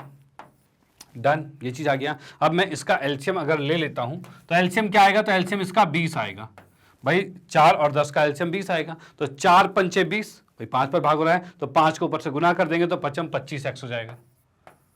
ठीक है, और प्लस में भाई 10 से जब 20 को भाग करेंगे तो 2 पर, 2 से 11 को गुना करेंगे तो 11 दूनी 22 भाई, ये 22 आ गया। और y बराबर में कितना है, तो 1520 है। ठीक है, इस 20 को इधर गुणा कर देते हैं तो ये हमारे पास आ गया 25x प्लस में 22y, और ये 20 जैसे इससे गुना होता है तो भाई 15 दूनी 30 मतलब 304, और 1010 आ गया, तो ये कितना आ गया 30,400 आ गया। और ये आपकी पहली समीकरण बन गई भाई, क्या पहली समीकरण आ गई। डन। अब चलते हैं इसकी दूसरी कंडीशन जो कहता है यह व्यक्ति इन दोनों को अगर 1535 रुपए में बेचता तो भाई कुर्सी पर 10% और मेज पर 25% का लाभ होता है। तो भाई अब क्या करते हैं भाई, कुर्सी जो कि x की थी इसमें 10% लाभ कमाने के लिए 10/100 करके x जोड़ दिया गया, प्लस में y क्या है, तो मेज है, इसमें 25% लाभ के लिए भाई 25/100 करके और गुणे में y करके जोड़ दिया गया, और बराबर में आ रहा है 1535 रुपए। भाई यही है 1535 रुपए, कहाँ गया हमारा 1535, ये आ गया। ओके, अब इसको जब हम सॉल्व करते हैं तो कितना आएगा, तो यहां पर भाई मैं देख पा रहा हूं 0 से 0 कट गया, 25 चौके 100 कट गया। अब यहां पर भाई इन दोनों का एलसीएम 10 ही आएगा, और 10 इससे गुना होगा 10x और 1x 11x, यानी 11x बटे में 10 आ रहा है। और प्लस में यहाँ पे 4 है, 4 एकम 4, 4y और 1y 5y भाई, 5y बटे में 4 और बराबर में आ रहा है 1535। इसमें कोई दिक्कत वाली बात नहीं। ओके, अब इसका भी एलसीएम लेके सॉल्व करेंगे तो एलसीएम लेंगे तो भाई 10 और 4 का एलसीएम क्या आएगा, तो इसका एलसीएम भी 20 ही आएगा। ठीक है भाई, 20 आ गया। उसके बाद क्या है, तो 10 से 20 को भाग करेंगे 2 और 2 से ऊपर से गुना होगा तो फिर वो 11 दूनी 22 हो गया, तो ये 22x हो गया। सेम हम बात करते हैं y के लिए, तो y के लिए क्या है, तो 4 से 20 को भाग करेंगे तो 4 पंचे 20 और 5 को 5 से गुना करेंगे तो 25y, तो इसको लिखा हमने 25y। ठीक है, और इसके बराबर कितना है, तो 1535 है। ठीक है, अब इसको जो देख पा रहे हैं 20 को जैसे उस साइड गुना किया तो गुना करते ही क्या आ रहा है, तो ये 22x प्लस में 25y बराबर में इसको गुना करते ही आ रहा है भाई कितना, तो 3070 आ रहा है, और एक 0 और है, ये चीज आ गया। डन, कोई दिक्कत नहीं, तो ये आ गया समीकरण 2। अब उसके बाद क्या है, समीकरण 1 और 2, दो चीज हमारे पास आ चुकी है। क्या भाई, समीकरण 1 और 2 आ चुकी है। अब इन दोनों समीकरणों से हल करेंगे, और हल कैसे होगा, तो हल की बात करते हैं। तो यहां पर भाई मैंने लिख दिया समीकरण, भाई समीकरण 1 तथा 2 में, भाई समीकरण 1 तथा 2 में की बात करें तो दोनों समीकरण को अगर मैं एक साथ रखता हूं तो भाई 25x 22y, यहां लिखा भाई 25x प्लस 22y बराबर में 3000 कितना है भाई, 3400, सॉरी 30,400। अब उसके बाद ये लिखा तो भाई ये 22x है, और उसके बाद प्लस में 25x है, बराबर में कितना है, तो 30,700 है। देखो, इसको करने के दो तरीके हैं। एक तो इसको एलिमिनेशन के लिए इनको आपस में गुणा करो और फिर सॉल्व करो, जिससे कि शायद ये बहुत बड़ी इक्वेशन बन जाएगी भाई, बहुत ज़्यादा बड़ा बन जाएगा अगर मैं 22 से ऊपर गुणा करूँ 25 से नीचे करूँ तो। ठीक है, और उसके लिए दूसरा क्या करा जाए, तो हम क्या करते हैं, दोनों समीकरणों को घटा देते हैं, और ऐसे ही अगर घटाएंगे तो भाई माइनस माइनस माइनस आ रहा है, कुछ कटेगा नहीं लेकिन घट के छोटी समीकरण बन जाएगी। तो इसको जैसे हमने माइनस किया तो माइनस करते ही हमारे पास ये आ रहा है भाई 3x, और यहां पर आ रहा है -3y, सॉरी ये भी y है, ये y है, तो भाई यहां पर 3y आ गया। ठीक है, और बराबर में इसको माइनस किया तो माइनस में 300 आ गया। ठीक है, 3 कॉमन लेके उधर भेजेंगे तो 3 कॉमन लेके उधर भेजा तो भाई यहां पर क्या आ रहा है, भाई ये 3 कॉमन लिया और बराबर में -300 है। अब यहां से मैं देख पा रहा हूं x माइनस वाई बराबर में इस 3 से ये कटेगा तो 3 एकम 3 यानी कि -100 बचेगा, और ये समीकरण आपकी आ गई है तीसरी। भाई ये तीसरी समीकरण आ गई है जो कि बहुत छोटी सी है। ओके, आप क्या करेंगे भाई, इन दोनों समीकरणों में तो इस यहां से x का y में निकाल कर इसके अंदर डाल देते हैं, फिर चीजें बड़े आसानी से सॉल्व हो जाएगी। यानी इसको तीसरी समीकरण ना मानकर यहीं से x की y वैल्यू निकाली तो y माइनस में 100 आ गया।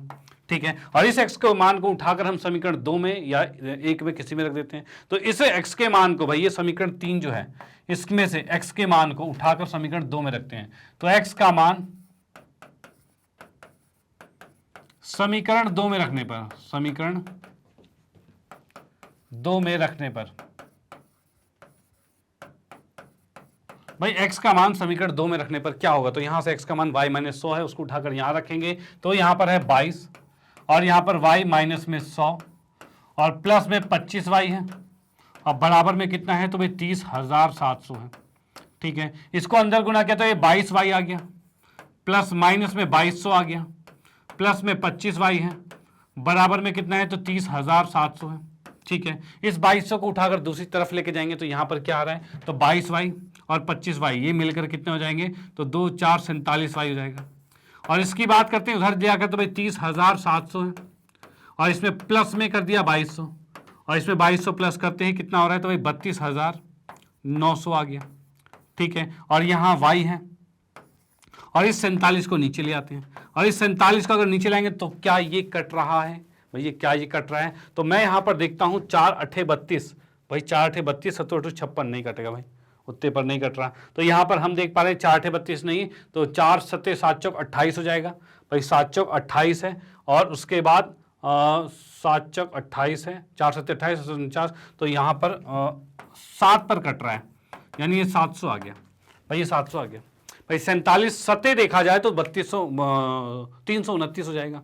ठीक है भाई, 7 से करें 7 चौक 28 280 हो गया, और 749 28 यानी 280 में 49 जोड़ोगे तो 329 आ जाएगा। आप अपने तरीके से भी कर सकते हो, कोई दिक्कत नहीं।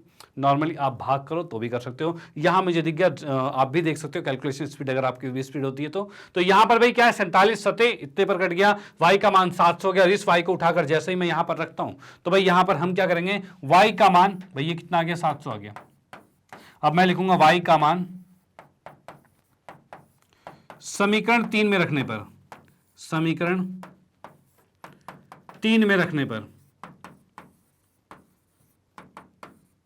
ठीक है भाई, y के मान को समीकरण 3 में रखा गया तो 3 में जैसे ही आप रखोगे तो x बराबर क्या आएगा तो ये आ जाएगा 700, और माइनस में कितना आ जाएगा तो 100 आ जाएगा, और 700 में से 100 घटाया तो ये कितना आ गया 600 आ गया, और ये x का मान आ गया जो 600 आ गया भाई, x का मान 600 आ गया है, डन, कोई दिक्कत नहीं। तो यहां पर हम देख पा रहे हैं x का मान 600 आ गया, y का मान 700 आ गया, और हमें क्या निकालना था तो यहां पर क्वेश्चन में कहा गया था भाई हमें कुर्सी व मेज का क्रय मूल्य ज्ञात करना था, क्रय मूल्य x और y ही तो था। तो यहां से हम कह पाएंगे कि कुर्सी का क्रय मूल्य जो है कितना आ गया, तो भाई मैं इसको अगले पेज पर लिख देता हूं कि भाई जो कुर्सी हमारे पास है, कुर्सी का क्रय मूल्य जो है भाई, कुर्सी के क्रय मूल्य की बात करते हैं तो कुर्सी का क्रय मूल्य जो है वो हमारे पास आ चुका है, कितने का, कहाँ गया भाई कुर्सी का क्रय मूल्य, कुर्सी का क्रय मूल्य x है हमारे पास। ठीक है, और x हमारा आ चुका है कितना तो ये आ चुका है हमारा 600 रुपये। ठीक है, तो यहाँ पर हमने लिख दिया कि x का मान कितना है 600 रुपये, रुपये 600 आ गया।